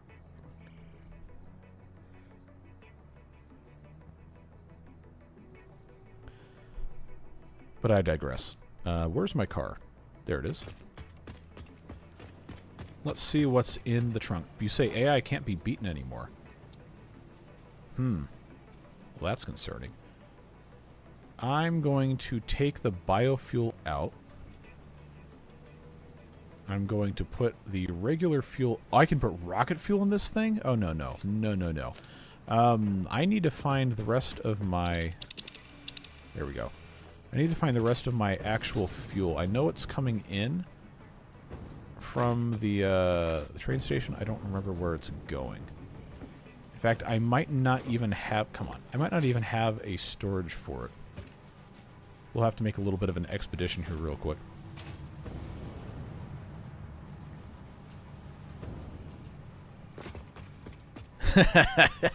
You beat a Grandmaster once and you never played since to keep your score high. Yep, there you go. But after you beat a Grandmaster, like, what else is there to do? You won. That's it. Know your limits, and don't... Oh, there's the, there's that stuff. Where is it going? What is happening to all of the fuel? I genuinely do not remember where it goes. And if it is being sunk, I need to stop it being sunk so we can use it, because now that's actually a good fuel for the vehicle. That tells you how long it's been since we've actually done anything in this game relating to anything. Oh, I ran out of gas here. Oh, wait, is that in the... Oh, it's in the Dimensional Depot. Alright. I guess I don't have to feel bad. I do not think I have heard of Star Rupture. I'll tell you what I'm going to do. Because it's been a long time since we've done one of these. I usually do a survey on the community once a year in, like, November or whatever. And then I'll make a video talking about, you know, like, different trends and viewing and preferences or whatever. As part of that, I will have opportunities for people to suggest games. And then I update my little database of stuff. It's just, there's been so much going on off and on YouTube this year for me that I have just not had, like, the time or the energy, honestly, to go and investigate a bunch of different stuff. But beavers aren't going to last forever, and I have other things I'd like to do as well, so I'm open to trying new things. I have to make sure if I'm going to do it, before I do a video or a stream, I have to at least be kind of familiar with it, so it's not a horrible, just awful viewing experience like the Oxygen Not Included streams were. Can you see the fraction of the month I've been a member? No, not on YouTube. It will only tell me once you have passed the threshold for the next month. Which, if I pay attention to when that is, and you have never, like, interrupted your membership, which yours has been almost entirely gift memberships as far as I remember, then I could have an idea of when that rollover might occur. But, no. It really doesn't tell me. The very first people, like Devilish, is always the first one on YouTube that rolls over to the next month. And I think that usually happens on the 29th. And then on Patreon, it'll tell me the date and the time of the last payment, which is when the month thing rolls over. So all those folks, I do know there's currently 22 active on there. So I know when those guys change over, and then there's a couple of examples of people on YouTube who have changed accounts and just asked that they could keep their existing amount of months, and I've done that. I just have a little note to move them on a specific day. But outside of that, no. I really do not know who has what accumulated progress toward the next month. Oh, hello, Josh. Thank you very much. Appreciate it. Beavers aren't going to last forever, he says, as he once again underestimates the Timberborn community. You know what? Honestly, every single time I think the game is dead, or there's nothing else that can possibly be done, or people are sick of the videos or whatever, then I'll start some random thing and it'll get like 25,000 views in a week, which for a very small channel like mine is very good. But it's always such a huge surprise. I don't understand it. I really don't. Haven't gotten a gift membership. Yeah, it's really luck of the draw. I know. I'm sitting here not playing the game. I'm sorry.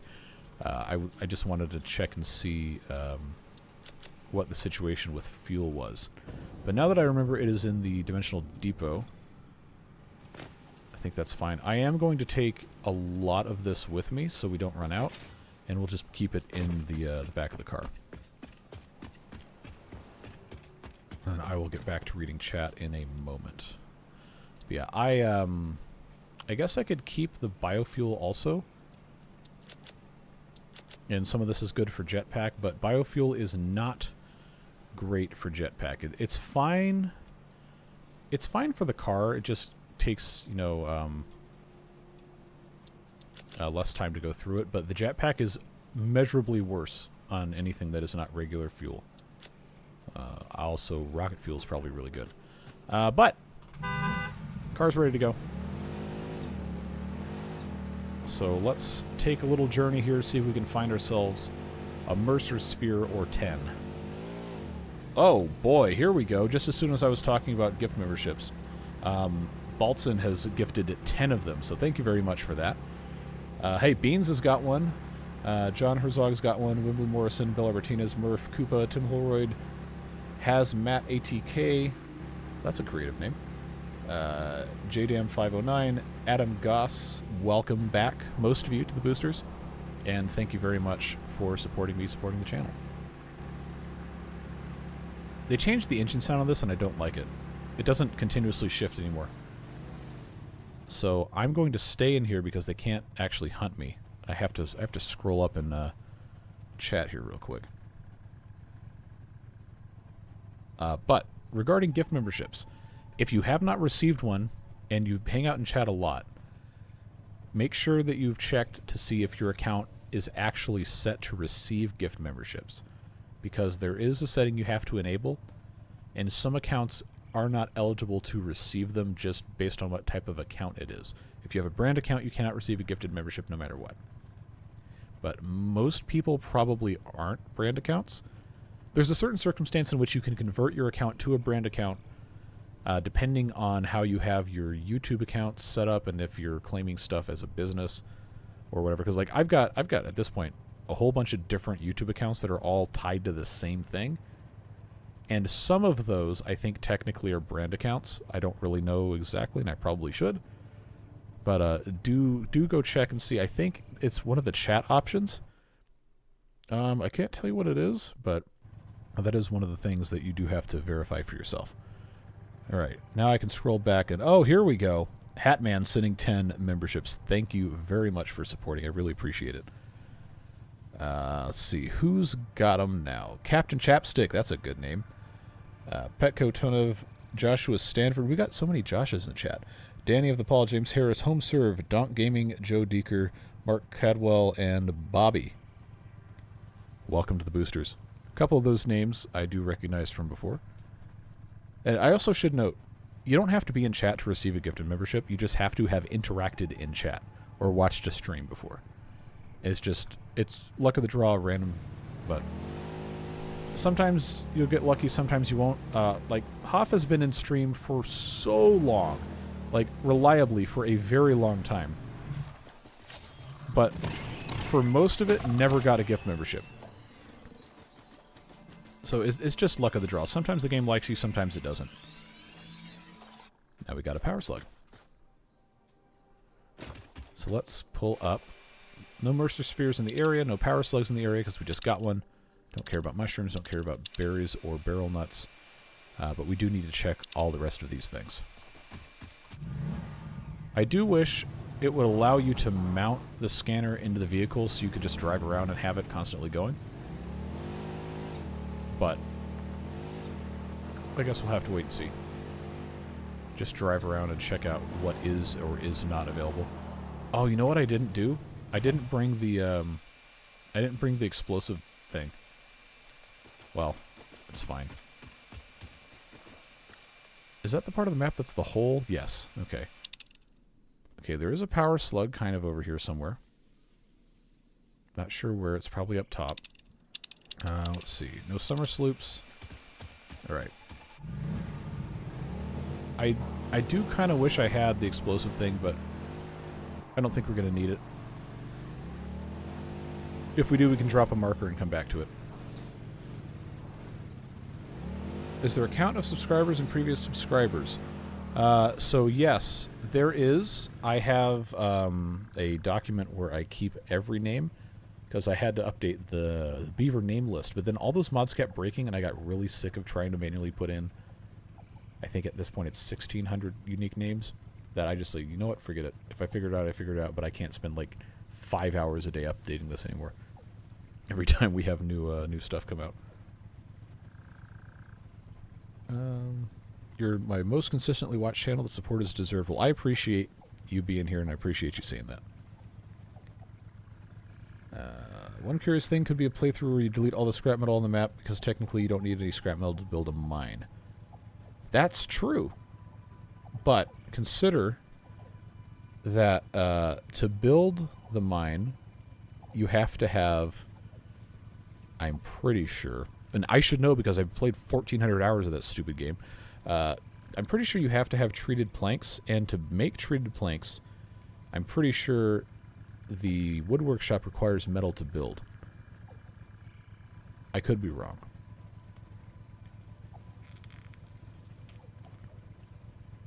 Have you decided what's your next series? I've got a couple ideas for Timberborn, but I am not going to start another series until I finish at least one of the ones we have going on. And Project 1K probably has another at least 15-20 episodes, which would put it at about 50 episodes. You know, the appetite for that one has not really died off past the initial like, I don't know, first 5-10 episodes usually get a whole lot more attention than the rest. But the numbers have been really, really consistently high, relatively, on those videos, so that's good. Water beavers, a lot less, but the people who watch those really do like them. And that Water Beavers absolutely has at least another 30 or 40 episodes in it. So, I mean, I said sometime last month that I optimistically, like mid-late August would be when I started the next series, but it's just going to have to depend on how quickly things go. The thing with the Timberborn 1K series is that we've been kind of front-loading a whole lot of the work in terms of building the terrain, and that's what the next episode is going to be, is building out the rest of the terrain and then trying to place stuff on it. But once that's done, the only thing that's really left is to just get the population up and see how long it can last. So there is a possibility, depending on how much I want to time-lapse, that there's only another 10 episodes of that series left, which at twice a week would put that in early September to end. But we'll see.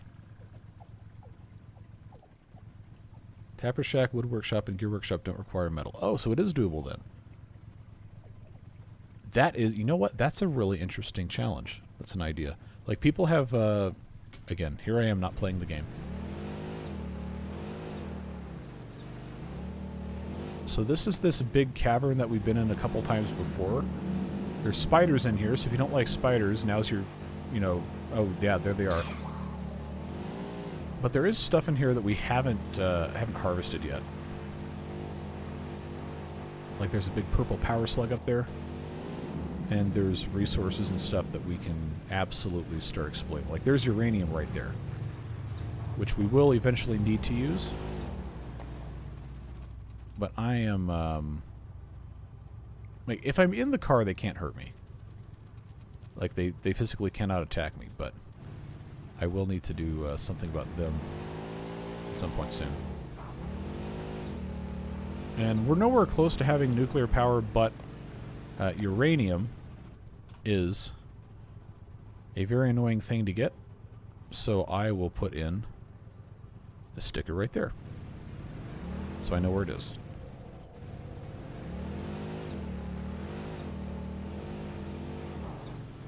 Oh yeah, the sluices would not be usable, neither would the overhangs or the impermeable floors. So that would be a big challenge.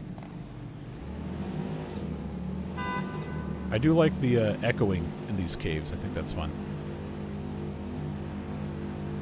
People want to see Apocalypse mode again, and they want to see Ember Pelts. Some people want to see Ember Pelts Apocalypse mode. Some people don't want to see Ember Pelts in Apocalypse mode because they think it's cheating because they can have so many different types of fluids that they can drink that aren't water. People have suggested and requested that I do map challenges, like the ant farm or whatever. So I mean, I don't know. I'm gonna have to think about it, just because there's so much. I didn't want to turn around that much, but thank you. There's so many different ideas people have, and I also do not want to get myself in a situation where I start a brand new Timberborn series, and then, like, that same week, Ostrov Alpha 6 drops, and that's going to be huge when that comes out, because people have been waiting over 2 years.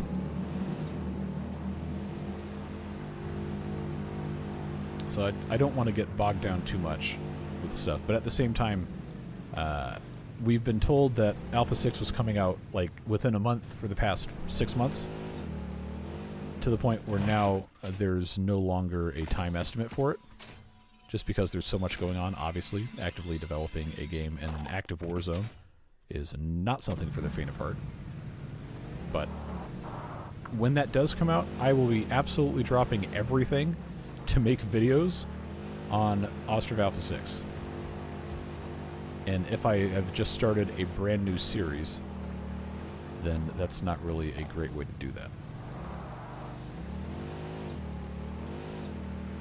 So now I have to remember exactly where I am.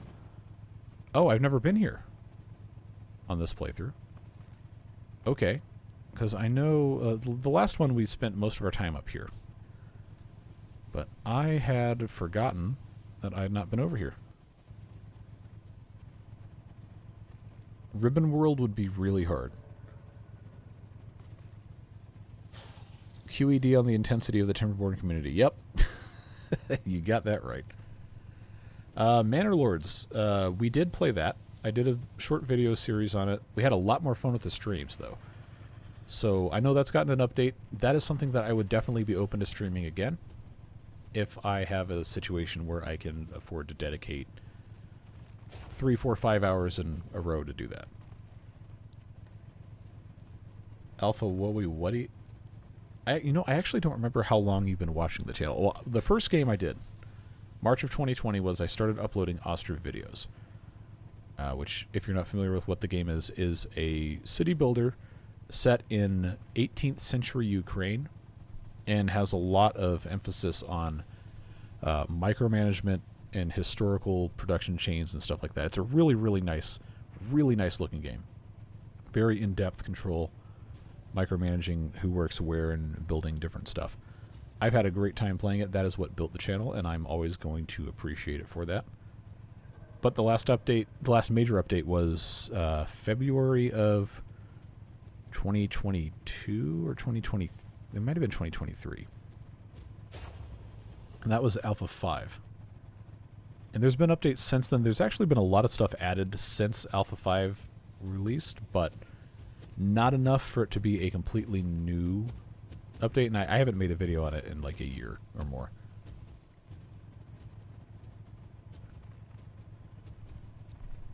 So, I digress. I kind of don't want to get out of the car because this guy's going to shoot at me. But I know there's a bunch of stuff over here because we haven't been here. And I don't want to get lost. So we've got quartz. There's different types of these hog dudes that have different abilities that I haven't met before. And I don't want to get myself into trouble. And I know this central part of the map has been changed a lot. And I don't remember exactly what's where.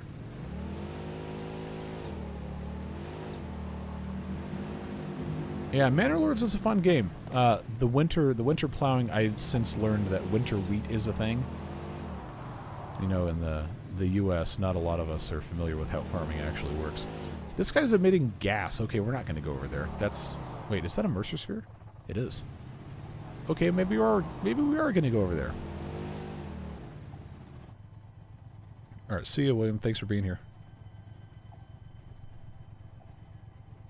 Oh man. So every Ostriv video I've ever made is still up online. The early videos are terrible. They're very bad. The audio quality especially was really, really awful. When I started playing Ostriv, I was using my computer I built in October of 2012 to try and record videos on, and it's bad. It's really bad. But that was I think that was Alpha 2 when I started playing it, and then Alpha 3 came out right then, and then Alpha 4 came out, and then it was Alpha 5, and then all that other. You've been playing for 2 hours. I don't care. Fix-It Pioneer benefits include 15 minutes of rest per day. Okay, well, 15 seconds while I drink some cherry Coke. Not 15 seconds. That's fine. All right, where's Mr. Gasman over here? I don't see him.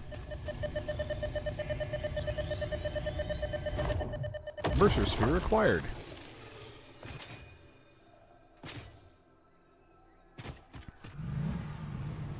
Oh, pirate software. What to do about pirate software? See, I just thought he was the guy that had the motivational, like, YouTube Shorts clips, but apparently he's been in some controversy, and I don't know enough about the situation to really comment on it, but boy, when people on the internet get mad, they get mad. I don't know. I don't know what the guy even did to get people mad at him, but apparently it was something. I should pull the channel to see the new game once a week, maybe. I feel like that would be pull fatigue after a certain point, but Oh, man, I was talking about this like 20 minutes ago, and I forgot to say what the rest of what I was going to say. The annual channel survey is going to have a lot of opportunities for people to suggest stuff, but it might be worth running a separate one, or just a continuously operating Google form so people can suggest things. Kind of like what I did with the colony submissions. Anyway, so we didn't even really uncover that much because I think we haven't been to the highest point of the map in that given spot yet.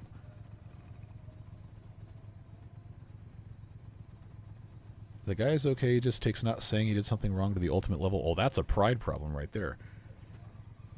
I think, and again, I don't want to speak definitively on something I don't completely understand, but I think it had something to do with the like the live service games and people being upset that they were being discontinued and they wanted some sort of regulation about it. Not sure. Hey, Marina. Been a while since I've seen a community turn on someone like they did on him. Yeah. Like, I remember people, like, posting about, like, oh, I can't believe we have to cancel Pirates. I'm like, okay, what do you even do? So I'm glad to see that it wasn't, like, you know, like, that kind of misconduct stuff. I hate that. I mean, yeah, you can give me cliff notes if you want. If you want. Singular want, not multiple want.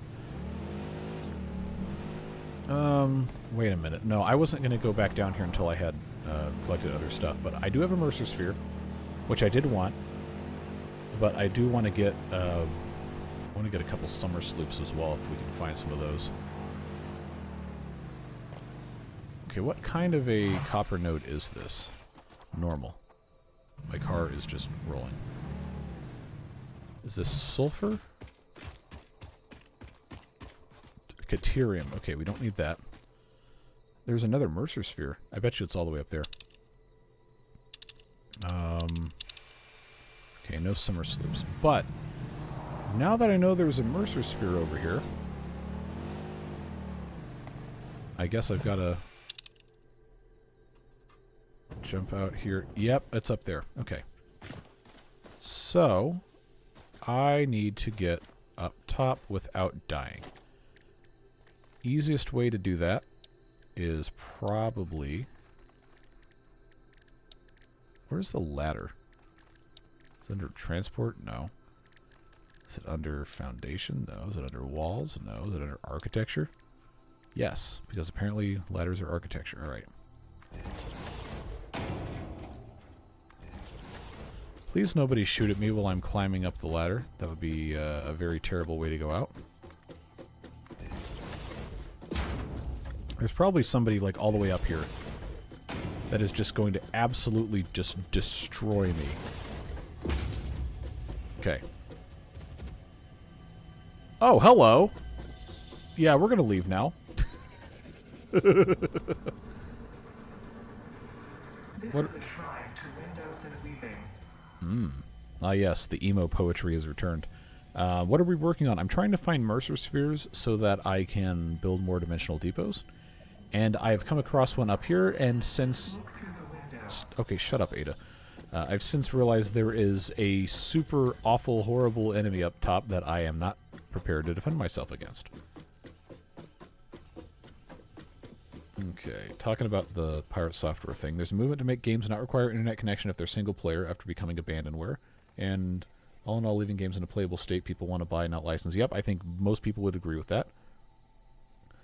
He said, no, blah, blah, blah, misinterpreting things that the movement was going for. Then after people explained to him, he didn't recant. He just says, misinterpreting on purpose. Okay, no, you can't do that. You can't do that.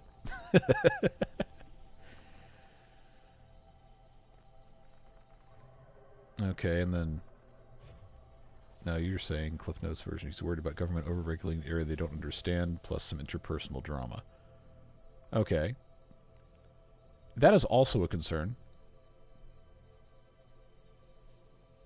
I can take him... Oh, well, I don't have... Oh, I have a jetpack, so I guess I could just jump off if things get really rough. But, I have... With me, I have... Chainsaw can't be a weapon. I have that. I have a medical inhaler. I have a rebar gun. Do I have anything in it? Okay, it is loaded. Alright. Yeah, government regulation and technology really, really do not go well together because it's a bunch of old dudes who don't understand anything.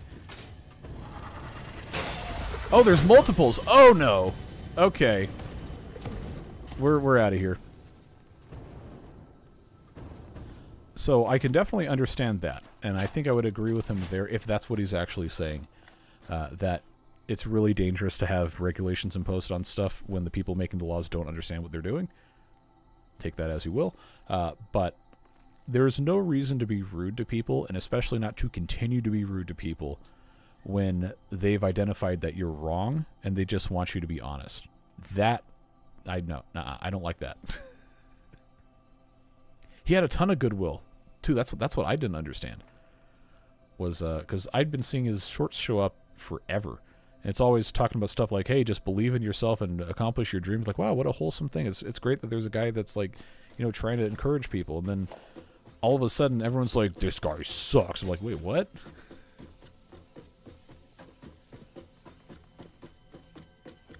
Annoying map challenge. What would you do to make the most annoying map? I would say most annoying map would be a map where it was impossible to get to a different part of the map without completing some sort of crazy challenge or to have access to a certain technology, like you had to have like a way to cross through bad water, but the map that you start with doesn't give you an easy way to do that without researching like a bunch of technology or something.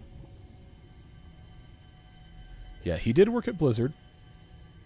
And now people are saying like other stuff about, well, he didn't really whatever.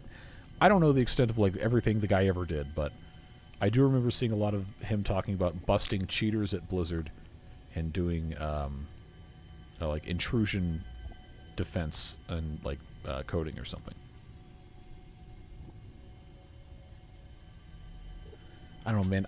It really bothers me when people are inauthentic, and especially when they double down on stuff that they really, really don't need to be doubling down on. Like, come on. Excuse me. None of us are perfect. I've made tons of mistakes. Oh, did I actually kill one of them? Wait, did they all die? How did that happen?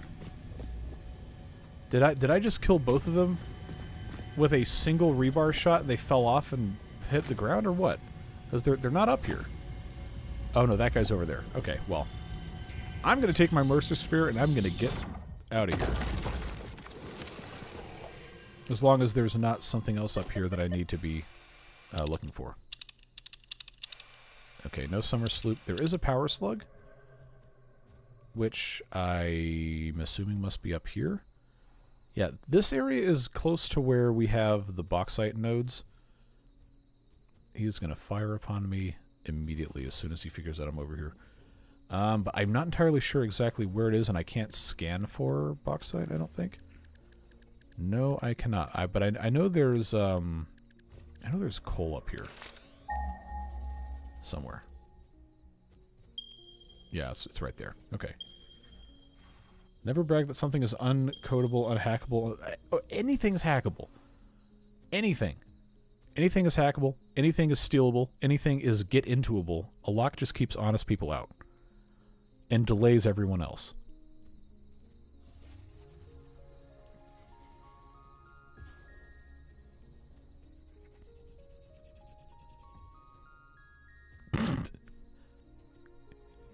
Your dedication to inventing the fake history of me going to Latin America is honestly admirable.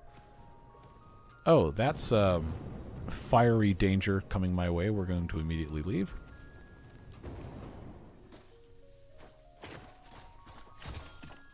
Okay, those guys are also bad news. Is there another one of these somewhere around here? Probably not.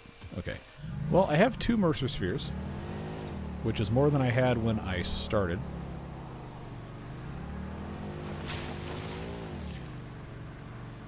So let's see if there's anything else over here before we go back. Is that, that's a lake. Okay. So that is a power slug. That's another power slug right here. I don't want to get knocked off the edge by this guy.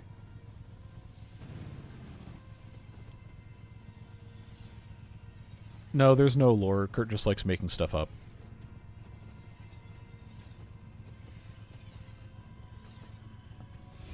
Oh yeah, lockpicking lawyer, McNally official, all that stuff.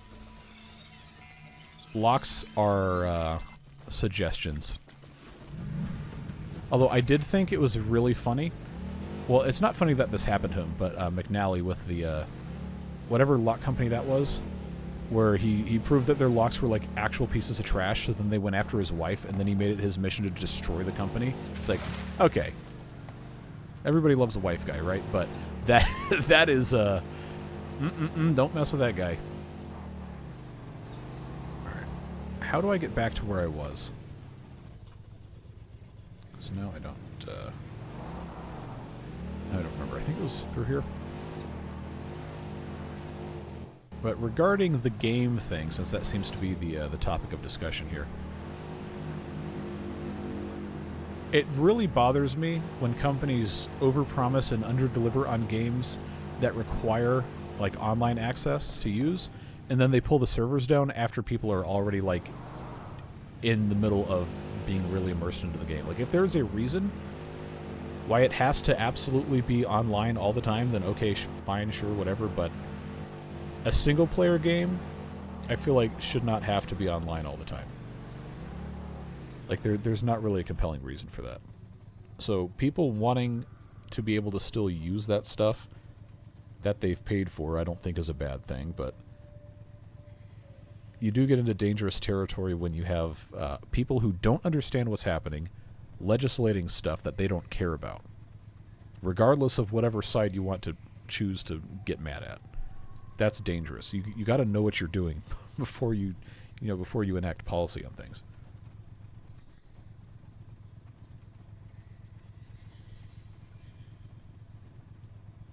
Remember the floppy disk attempt at copy protection where there's a spot where laser damaged the floppy?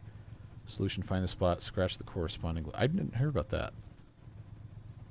The point of the petition is that future games will need a maintenance mode where you can play it in single player or allow private service. See, I don't see what's wrong with that. Obviously, I don't know enough about programming or game design to see if that's even, like, a tenable thing, but... I don't know. It feels like, especially with...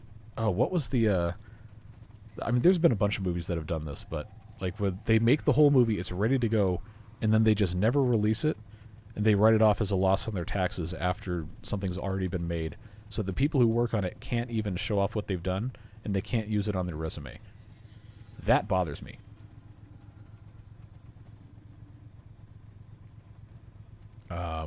What was the... Somebody had proposed, like, if you write it off as a loss on your taxes, then the IP becomes public domain, which...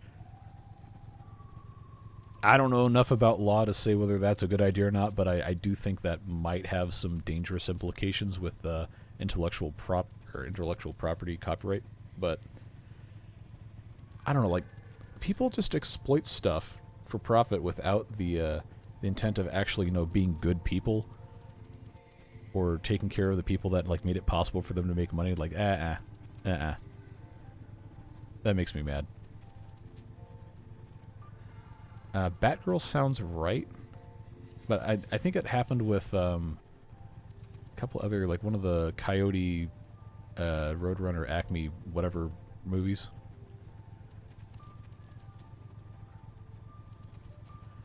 Why would you do that? You can still get some money by releasing it. Because creative accounting is the thing. Oh, hey, look, it's a lizard doggo.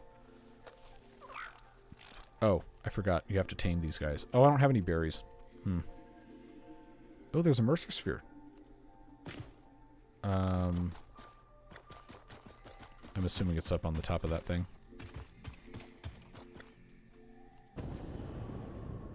Yep, okay. So I'm now further away from where I need to be, I think, but I do want to get another Mercer Sphere. So I'm assuming I just have to go up there. I don't want to get killed. Is this a crack I can go in? No.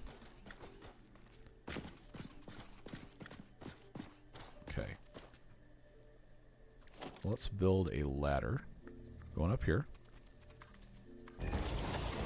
That goes through the rock too much. We're going to have to move back.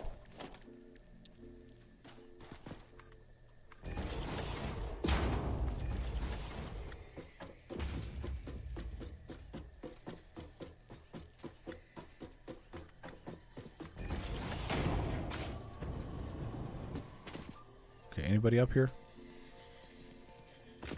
Oh, there's spiders.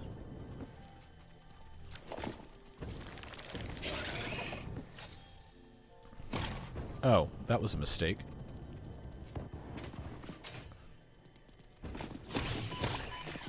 You know, I always forget that I have a light to turn on. Not that that's really going to help that much, but... I keep hearing spider noises. Where are my spiders? Okay, well... Regardless, let's grab... After I kill the spider. Get back here, you coward. Okay, if I die over here, this is going to be terrible. Let's not do that. They will follow you, so in the car we go.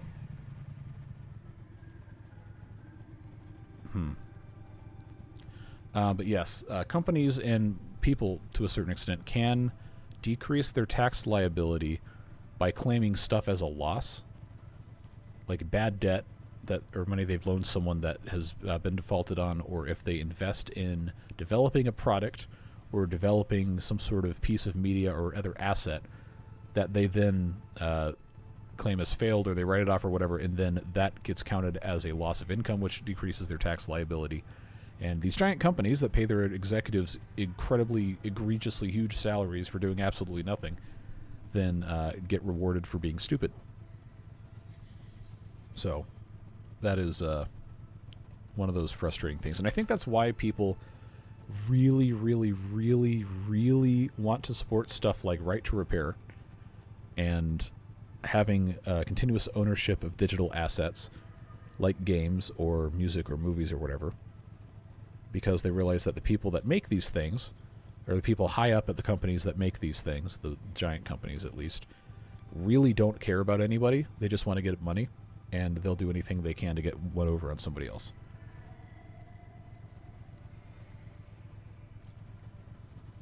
Yesterday's City Stream crash, it did really, really poorly performance-wise. It had a lot of stuttering issues, and then it was completely demonetized because the music that I used, which I was told was DMCA free, that guy just lifted up the whole car, was not in fact monetizable, so they took all my ad stuff out of it.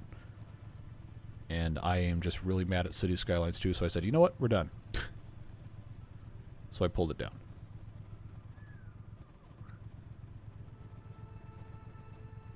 Flabbergasted that it can save money by not releasing an already made product. Yep, that is unfortunately how that works. In the US, at least.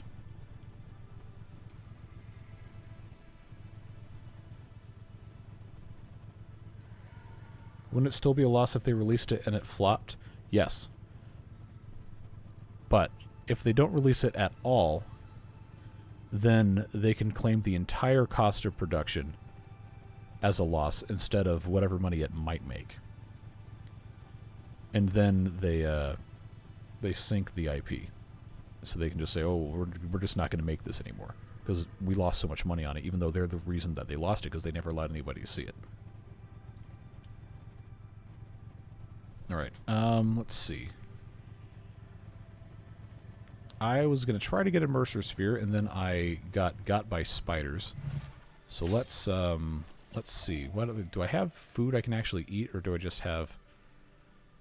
No, I just have these medicinal inhalers. And I think it'll eventually heal enough for this to be a viable thing.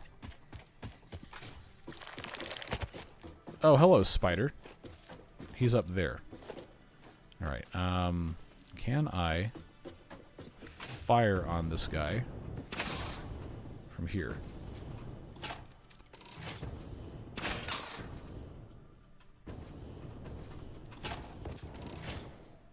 Oh. Okay, I was lucky that didn't kill me. I think I can just kill this guy from down here. Okay. That was easy. Okay, where's his parts I can pick up and use for profit? I don't see him. He must be up here.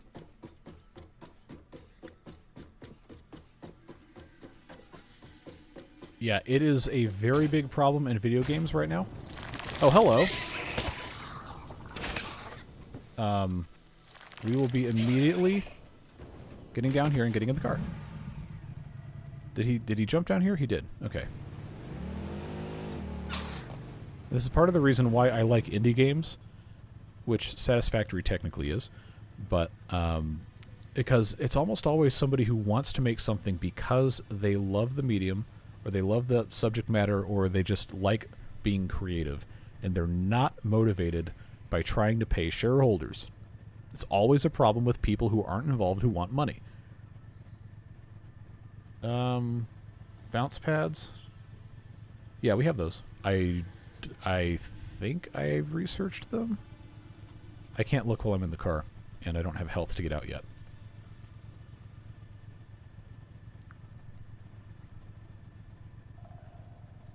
I think regarding the whole write it off versus not write it off thing, that's why some people want it to be a situation of if you write it off on your taxes, then it becomes public domain, because essentially the public, through the government, has paid for you to not release that.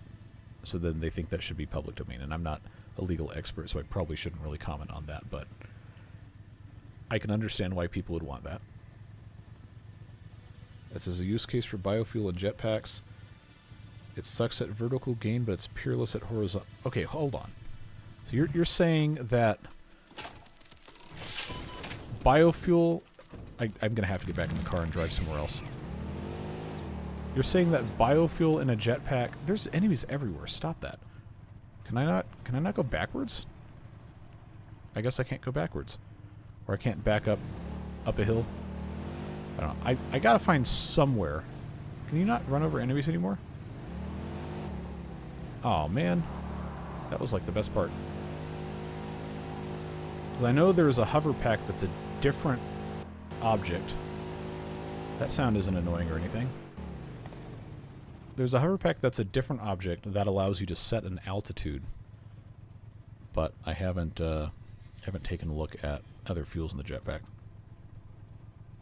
You used to be able to run the enemies over and it would stun them for a period of time, so you could just jump out and then smack them and they'd be dead, but biofuel has the longest burn time. Okay. That makes sense. Liquid bio... I see, there's so much stuff in this game I haven't ever done. Okay, where's Mr. Spider? Oh, hello. Oh, God. All right, back in the car. See, I don't have enough health, and I only have 2 of those inhalers, so I don't want to use it.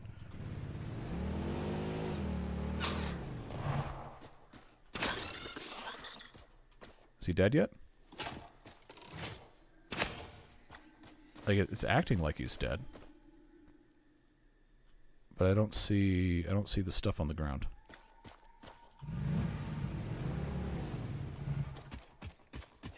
Yeah, I can walk through the body. I guess he's dead. Okay. Well, in that case, let's eat some bacon. That does heal a decent bit. Okay, then that goes back in. Alright, let's try this again to go and get the Mercer Sphere. Liquid biofuel, not solid. Okay. I was about to say, because like the regular solid biofuel is really not that good. Alright. So that is that. This is... I know there's more spiders up here. I hear them. Oh, a little baby spider. Anybody else? No? Okay. We'll just pick up all of our remains here so we can use those later. Alright. And there is another one somewhere over here. I hear it. I don't see it.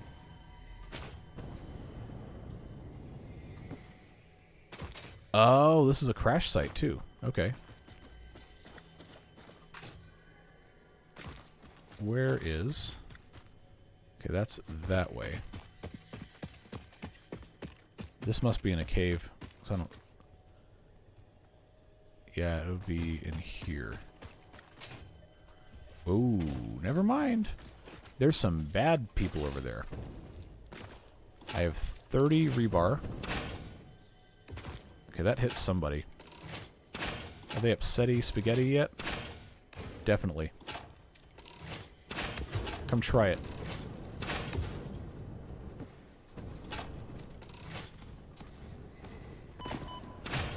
This may have been a mistake.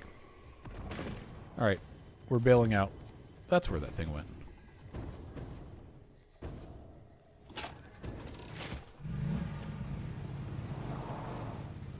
Is arachnophobia mode still the JPEGs of cats? I think so, yes.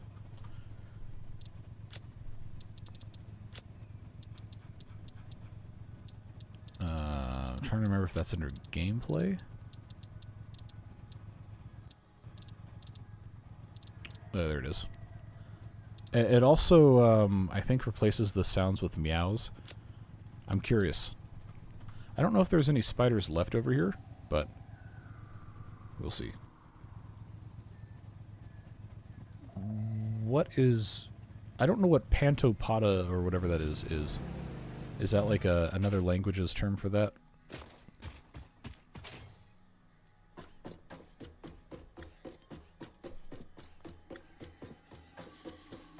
Was the blue slug bluer before? It's possible. And also likely. Alright. We already know the Mercer Sphere is over in that puddle because we've... I don't remember there being this many stinger remains. Because we've already done that once before. This guy. That's one of the big ones. And now he's upset. He can't reach me though. Oh, he can fire rocks off. Well, that's one way to... Never mind. I think we can hit him from here. I guess he can also hit me. Now get back where I can shoot you.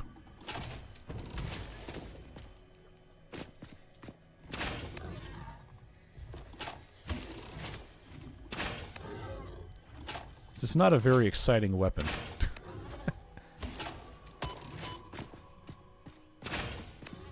Alright, I'm just gonna have to go smack him.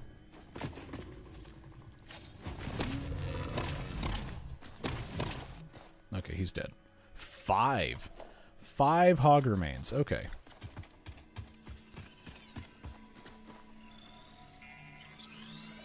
Oh, sea spiders. Okay.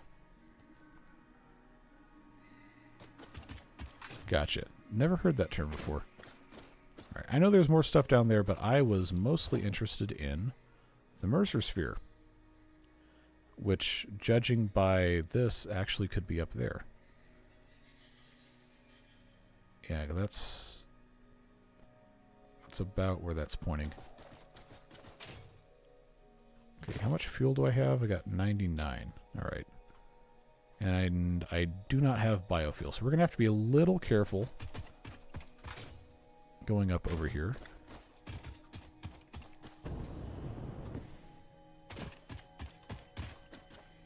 See, now this is close enough where it can actually go off. I hear somebody up there. So I'm kind of wary of just blasting up there, but that's not going to be close enough here. I think... No, that'll just go straight through. That's not going to work. I'm going to have to be closer to the edge than I would want. And I think I still can't get up quite here. If I start with this... No, that's still too close. Still way too close. Okay, we can't come up from beneath.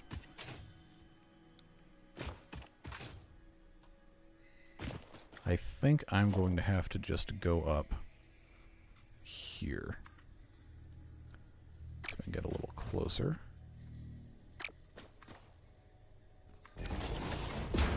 Oh, we're still way far away. Depth perception is not one of my strong suits, clearly.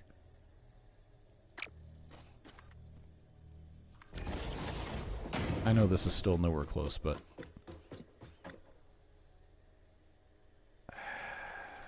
No, I'm gonna have to just build it correctly. Oh, of course, now that's too close. Alright. What'd you do today? I watched some guy not realize where the ladder was for 20 minutes.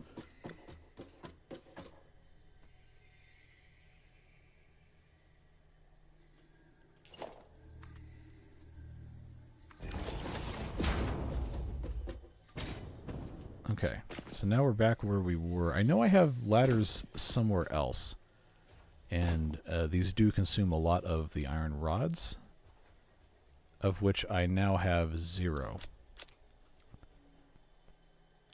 So yes, I should be careful. Alright. We already know that's like a radioactive pool, so we're not going to go in there. Those guys are over there. They are nasty, and they will absolutely destroy me. If I... Oh, you know what? That's absolutely what's inside that. Oh, hello. Okay. This is already a terrible idea.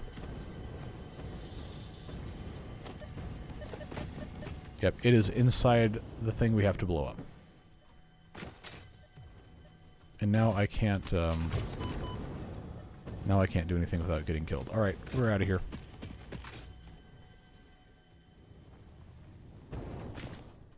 Alright, I will take my ladders with me. Get my pieces back.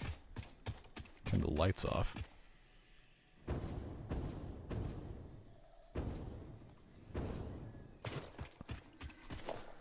Okay, so up here we have, I will put a map marker.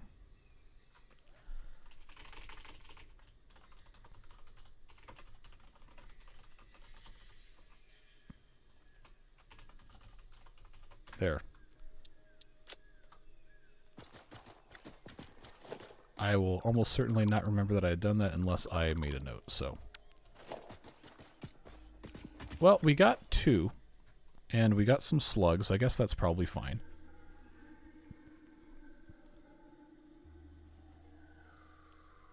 The game is much nicer when it's daytime. You are correct.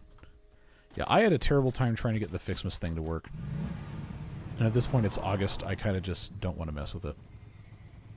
Where am I supposed to go to get back down? I love how when I'm moving the map, it's still moving the camera behind it, and you can kind of see that. So that is radioactive. I think I have to go... back here and then down through one of those to get back to here, which is where I went in. Pretty sure. Makes sense. So I just need to keep going this direction.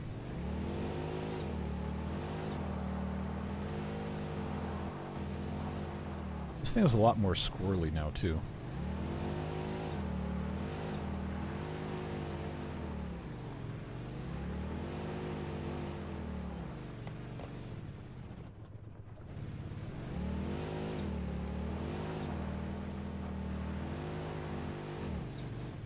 Don't tell me it got stopped by a tiny little mushroom. Come on. Well, if I'm already here, I might as well grab some mycelia. I don't want... Whoa, hello, radiation level. Okay. Time to leave. That's where that guy went. I don't know why honking the horn got the car to shift, but apparently that is a strategy.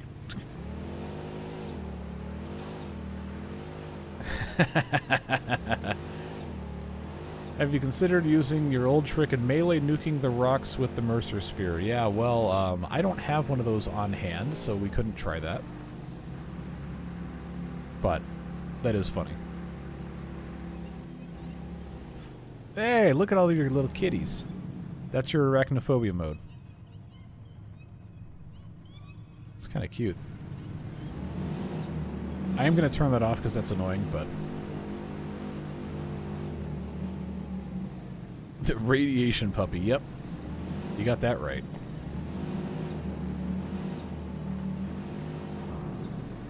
Why is this thing so much worse at driving now? Oh, a different type of cat. That must be the bigger one.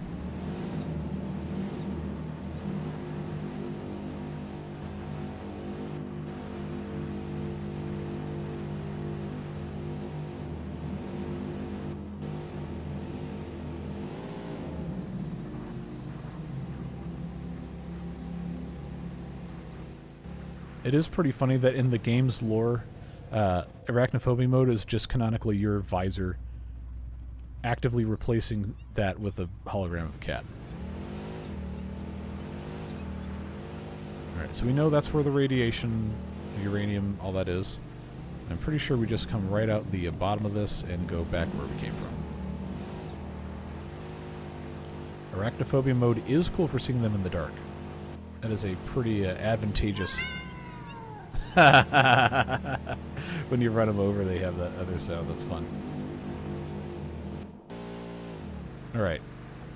Evil cat, otherwise known as cat. Now let's come out of here. Go all the way back up. And then head back toward our regular base. And then we can make use of our Mercer spheres. You know what's going to be really funny is I'm going to forget that I have arachnophobia mode on. And I'm going to be like, why are there cats in this game?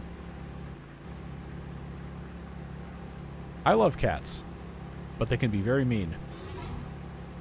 Get rotated, idiot. And they can also be very stupid at the same time, but that's usually orange cat behavior.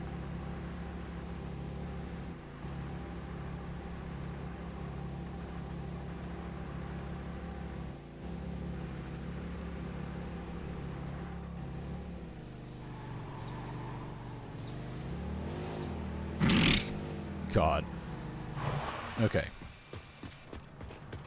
Let's see. Is there any more research to be done with Mercer spheres? Besides... Oh, what? I have to have 3? Boo. Boo. Boo. That's annoying.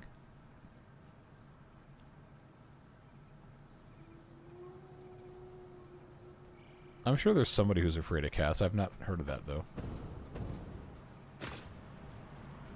Well, that was really frustrating. Go spend all that time looking for Mercer spheres, and then all of a sudden you have to have 3 of them. Alright, where else on the map have we not gone? I know we haven't gone over here.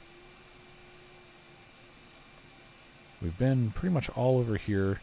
The northern desert has probably something over there.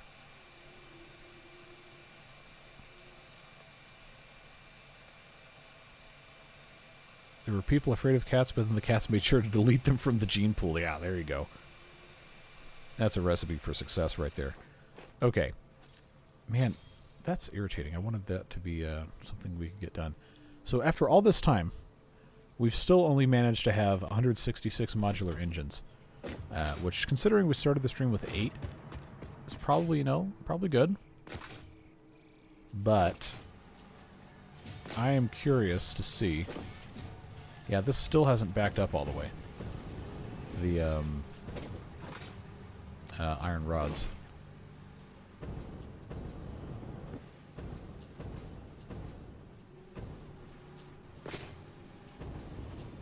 This doesn't even have a single one in it.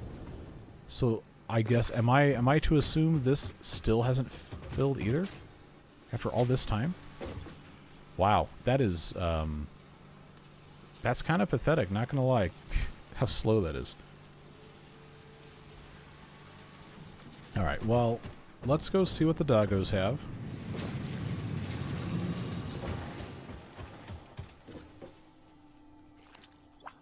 Alright, 18 steel pipes. Ooh, 17 circuit boards, thank you.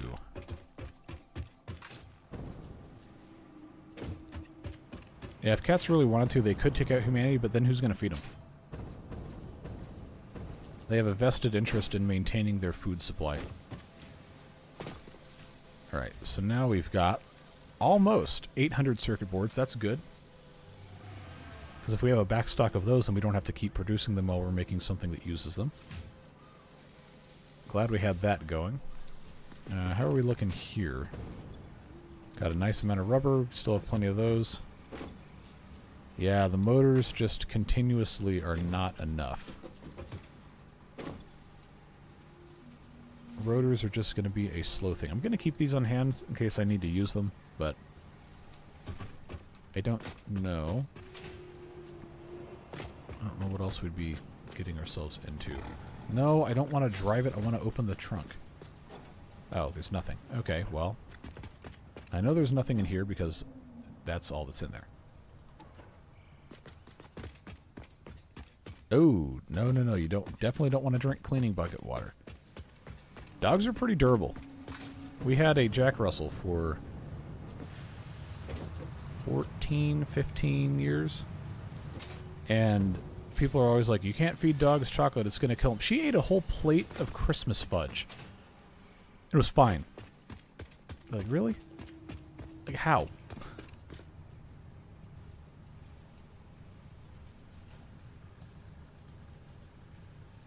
Cats having a vested interest in keeping humans alive for their food is a plot point of Love, Death, and Robots. Not heard of that. Once cats learn to open food cans, they didn't need us anymore.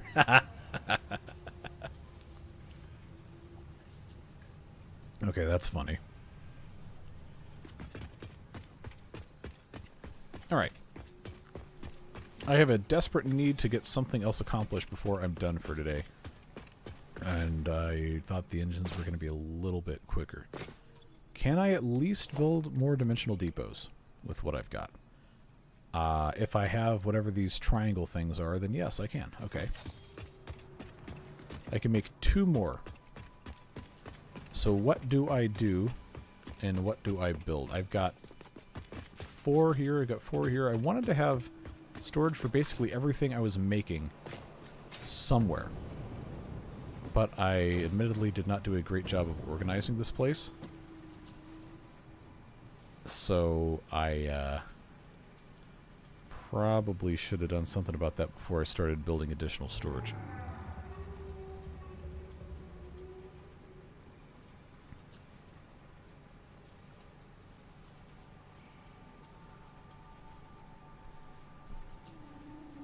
Why do I have so many messages here?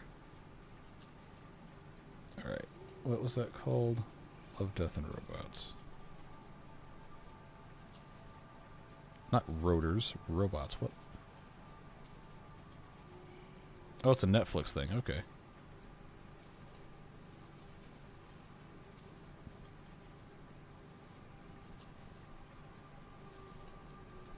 Alright, if I remember that later, I might check that out. But let's see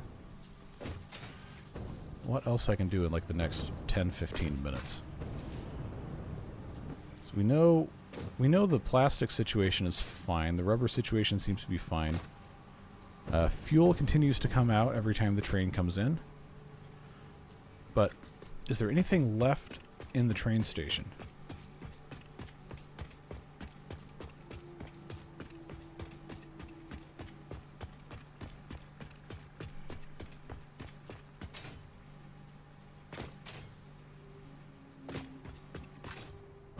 I don't see anything on the bottom of this.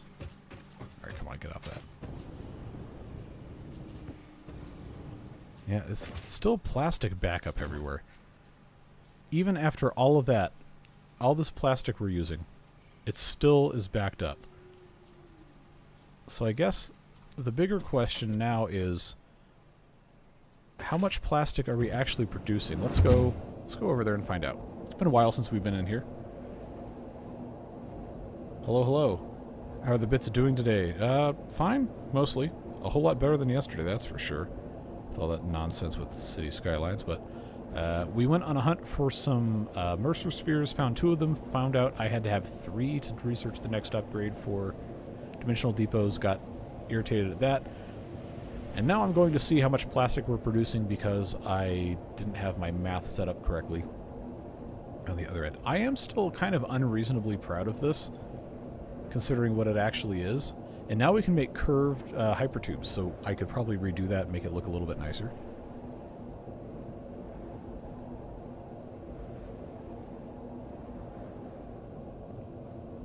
Has RC done videos on Satisfactory? Or is that like a Patreon thing? I'm not on his Patreon. Oh, there's the train. I guess I could have waited. Yeah, we built this. I mean, it's been 6.5, almost 7 months since we played Satisfactory. So you'd be forgiven if you'd forgotten, or you weren't here for when we built this. But this was like 3 streams worth of blueprinting and figuring out and connecting things. I was actually very happy with most of this. Not all.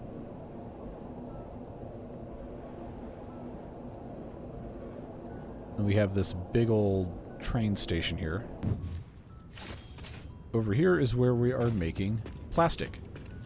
And it is going into the dimensional depot to be stored, as is rubber in the dimensional depot. And then we have this with the fuel as well, and then we have a ton of it going back to base, and then we are sinking the rest to make plenty of coupons. But the actual production of plastic, some of it's going into making fuel containers. This is making rubber. This is making plastic 40 per minute. This is making plastic 40 per minute. So I think our total production is 80 plastic per minute. And then we're consuming some of it to package fuel.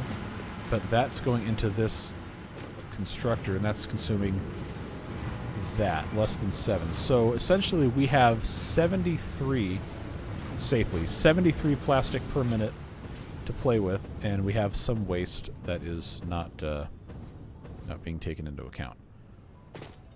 So we can consume on the other end 73 per minute and not deplete any of our stores of it. So the circuit boards we're making currently is using, I think, 30. So I would feel pretty comfortable doubling the speed on that, and then we still have that overflow. I want to take the train back, but I don't think the train is close. So we might just wait here for a little bit.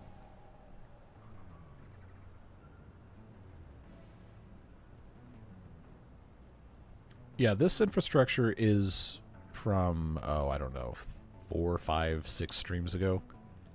Maybe. And definitely needs to have more going on. I need to be making more fuel. But I don't have the motors to build additional generators. And I don't have enough fuel output since we're using some of it to make plastic to build anything else. So each of these are making 250 megawatts. I have 4 of them. I don't think any are overclocked. No, they're not. But we're consuming 80 cubic meters per minute of fuel. And in terms of what we're actually making, we're making 106 because we're doubling the output. And then that extra fuel is going into this. And it should be 13.3. So we do have extra fuel. I was wrong. And this is full-ish. So we should... Yeah, it's consuming 80. That means I have 26.667 left, and then we're consuming half of that. So if I were to upclock the fuel packager, then we could make more. But we really don't need to be making more. In fact, we could be making less. If I wanted to have 20 for the 5th generator, then I could cut this in half to 17 whatever percent. The fluid buffer is just about full. I did not leave the game on for a couple months. This is super loud. I gotta get past this. I did have it on for like a couple hours the other day while I was messing with the different things. But I didn't really build anything. Can I make another generator? No, I need... okay. I need 15 motors. That's why I hadn't done this.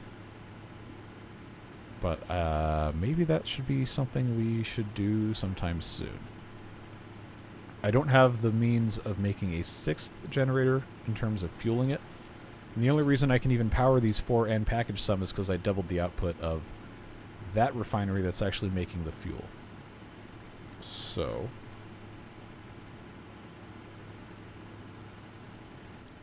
I suppose that's what it is. We probably missed the train. Almost certainly did. Yeah, I think that's why it ended up having the summer sloops in it, because I was so sick and tired of it, you know, taking forever. The train is on the map. Okay. It's not going to be back for a little bit.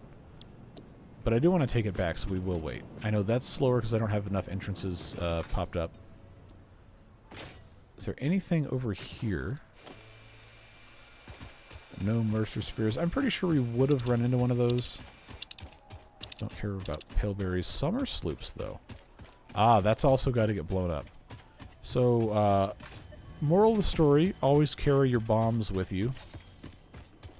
I guess we'll go back, get some, and then come and get that. You can bounce on the potato cow, while walking. Yeah, except you can't control where they go, so you're kind of at the mercy of everything else.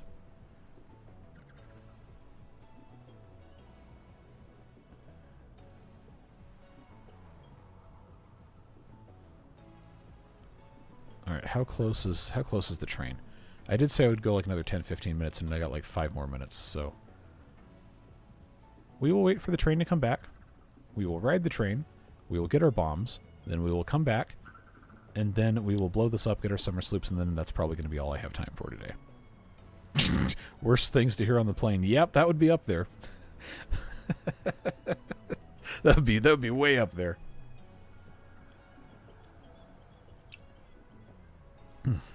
All right. So I guess since you guys are in chat, oh wait, 47 people, nice. Since you guys are in chat, what would you rather see streamed and when between this and Transport Fever 2? Because now that I'm not going to do City Skylines again for a long time, if I ever do it at all, I kind of want to make this into either Saturday or Sunday, this being Satisfactory, and then Transport Fever being middle week.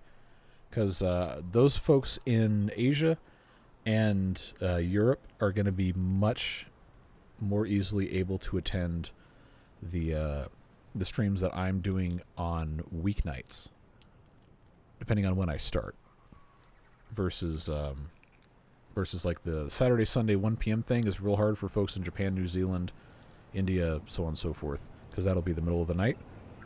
Whereas folks in Europe, that's around dinner time. So that may or may not be good for some people, but definitely would be better than, you know, 1 or 2 in the morning. Let me in. All right.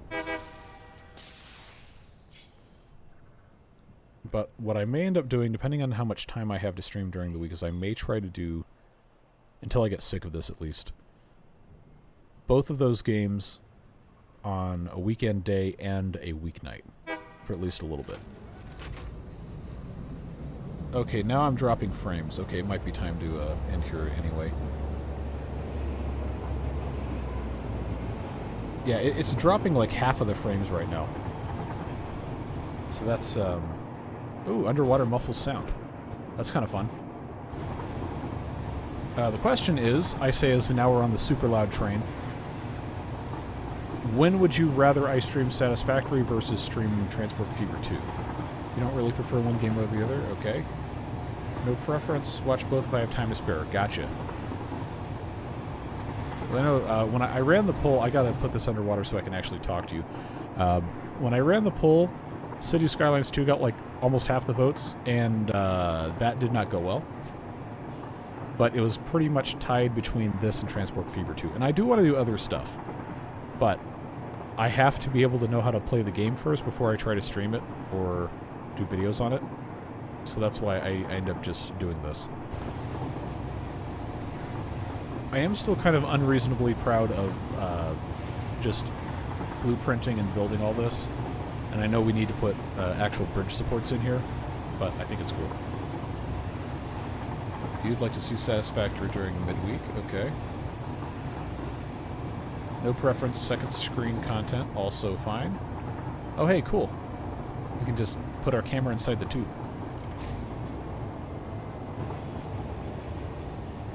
I do like the idea of, well, this game is a lot more relaxing because you can just do kind of whatever you want, whenever you want. There's not really deadlines. I feel like Transport Fever 2 is a lot better for real-time interactivity and getting people to suggest stuff or whatever. Except when we started the most recent one, and there was just like 30 minutes of waiting because stuff was taking forever. So I'm going to have to look at my schedule and see exactly what I'm going to have to do outside of YouTube this week. But tentatively, I would like to get back into Tuesday and Thursday evening streams, probably around between 6 and 7 p.m. my time, which is GMT -4, UTC -4, whatever the correct term is now. And then weekend streams in the afternoon, kind of similar to what we did today. Oh, I have 63 of these. I forgot. I could have done some other stuff. Let's deposit our slugs. I need to remember where all my explosives are, because I do not. Is that what's in here? Yes. I have a single Nobelisk, probably Noble, or Nobel, or whatever, for the guy who invented dynamite. We also have Nuke and Pulse, which does not actually blow anything up. Let's take sulfur, and then I think I'm going to have something else, but we're going to need to make additional Nobelisks. That needs black powder, which is made with coal and sulfur in the equipment workshop, and I don't have any coal. Nor do I have space for black powder. Okay, what else can I pop in here? Free up some... that. Okay. Where am I supposed to go to get coal? Because I'm using it to make all the steel stuff. But I don't think I have it actually stored as a raw material. Alright, well, we can take the two-way. Boom. I know these aren't called tube-ways, but Timberborn has corrupted my brain. Satisfactory is a very podcast with math the game. I agree.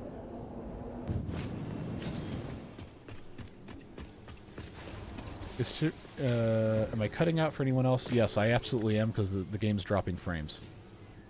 Oh, did it completely stop? No, but it is now very behind. Okay. So yeah, it's dropping so many frames.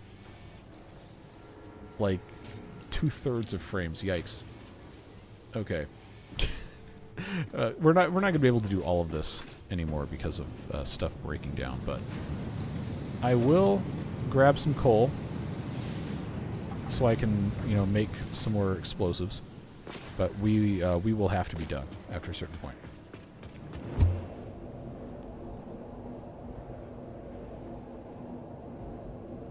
In Timberborn, I'm stuck in the skill gap between normal and hard. Normal is too easy, but hard keeps slamming me in the face till I die in seasons 12 to 16. It is a pretty big jump.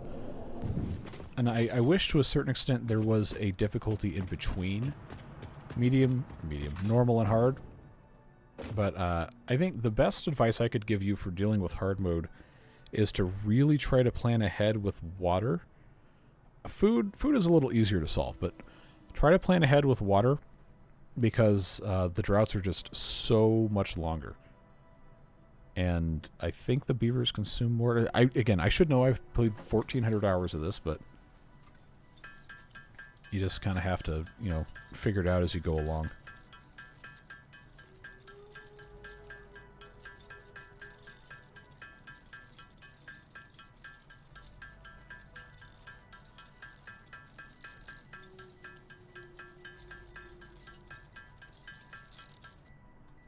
Okay, I've got black powder, and I can make 41 of these. I'm going to make more.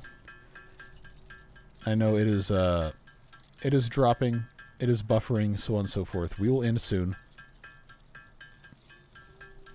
Yeah, advice for hard mode, you never have enough water. That's basically true. Let's stop here, for that at least.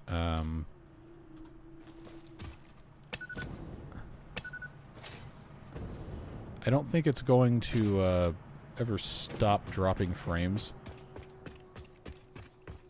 So, yeah. I will go ahead and end stream here because I'm looking at how many frames it's dropping, and it's 2/3 of them. So, it is time to be done. unfortunately, but I will try to stream this again. Either Tuesday, Thursday, maybe Thursday. I might do Transit Fever Transport, whatever that game's called. I might try to do that Tuesdays and Saturdays on stream, and then this Thursdays and Sundays on stream. We'll see. I mean, I can't fully commit to anything now, but I will let you know. I might poll it, but I do want to stream more so we can actually make progress in these things, because there's a lot of cool stuff we haven't been able to get to. But I also do need to be cognizant of my limitations.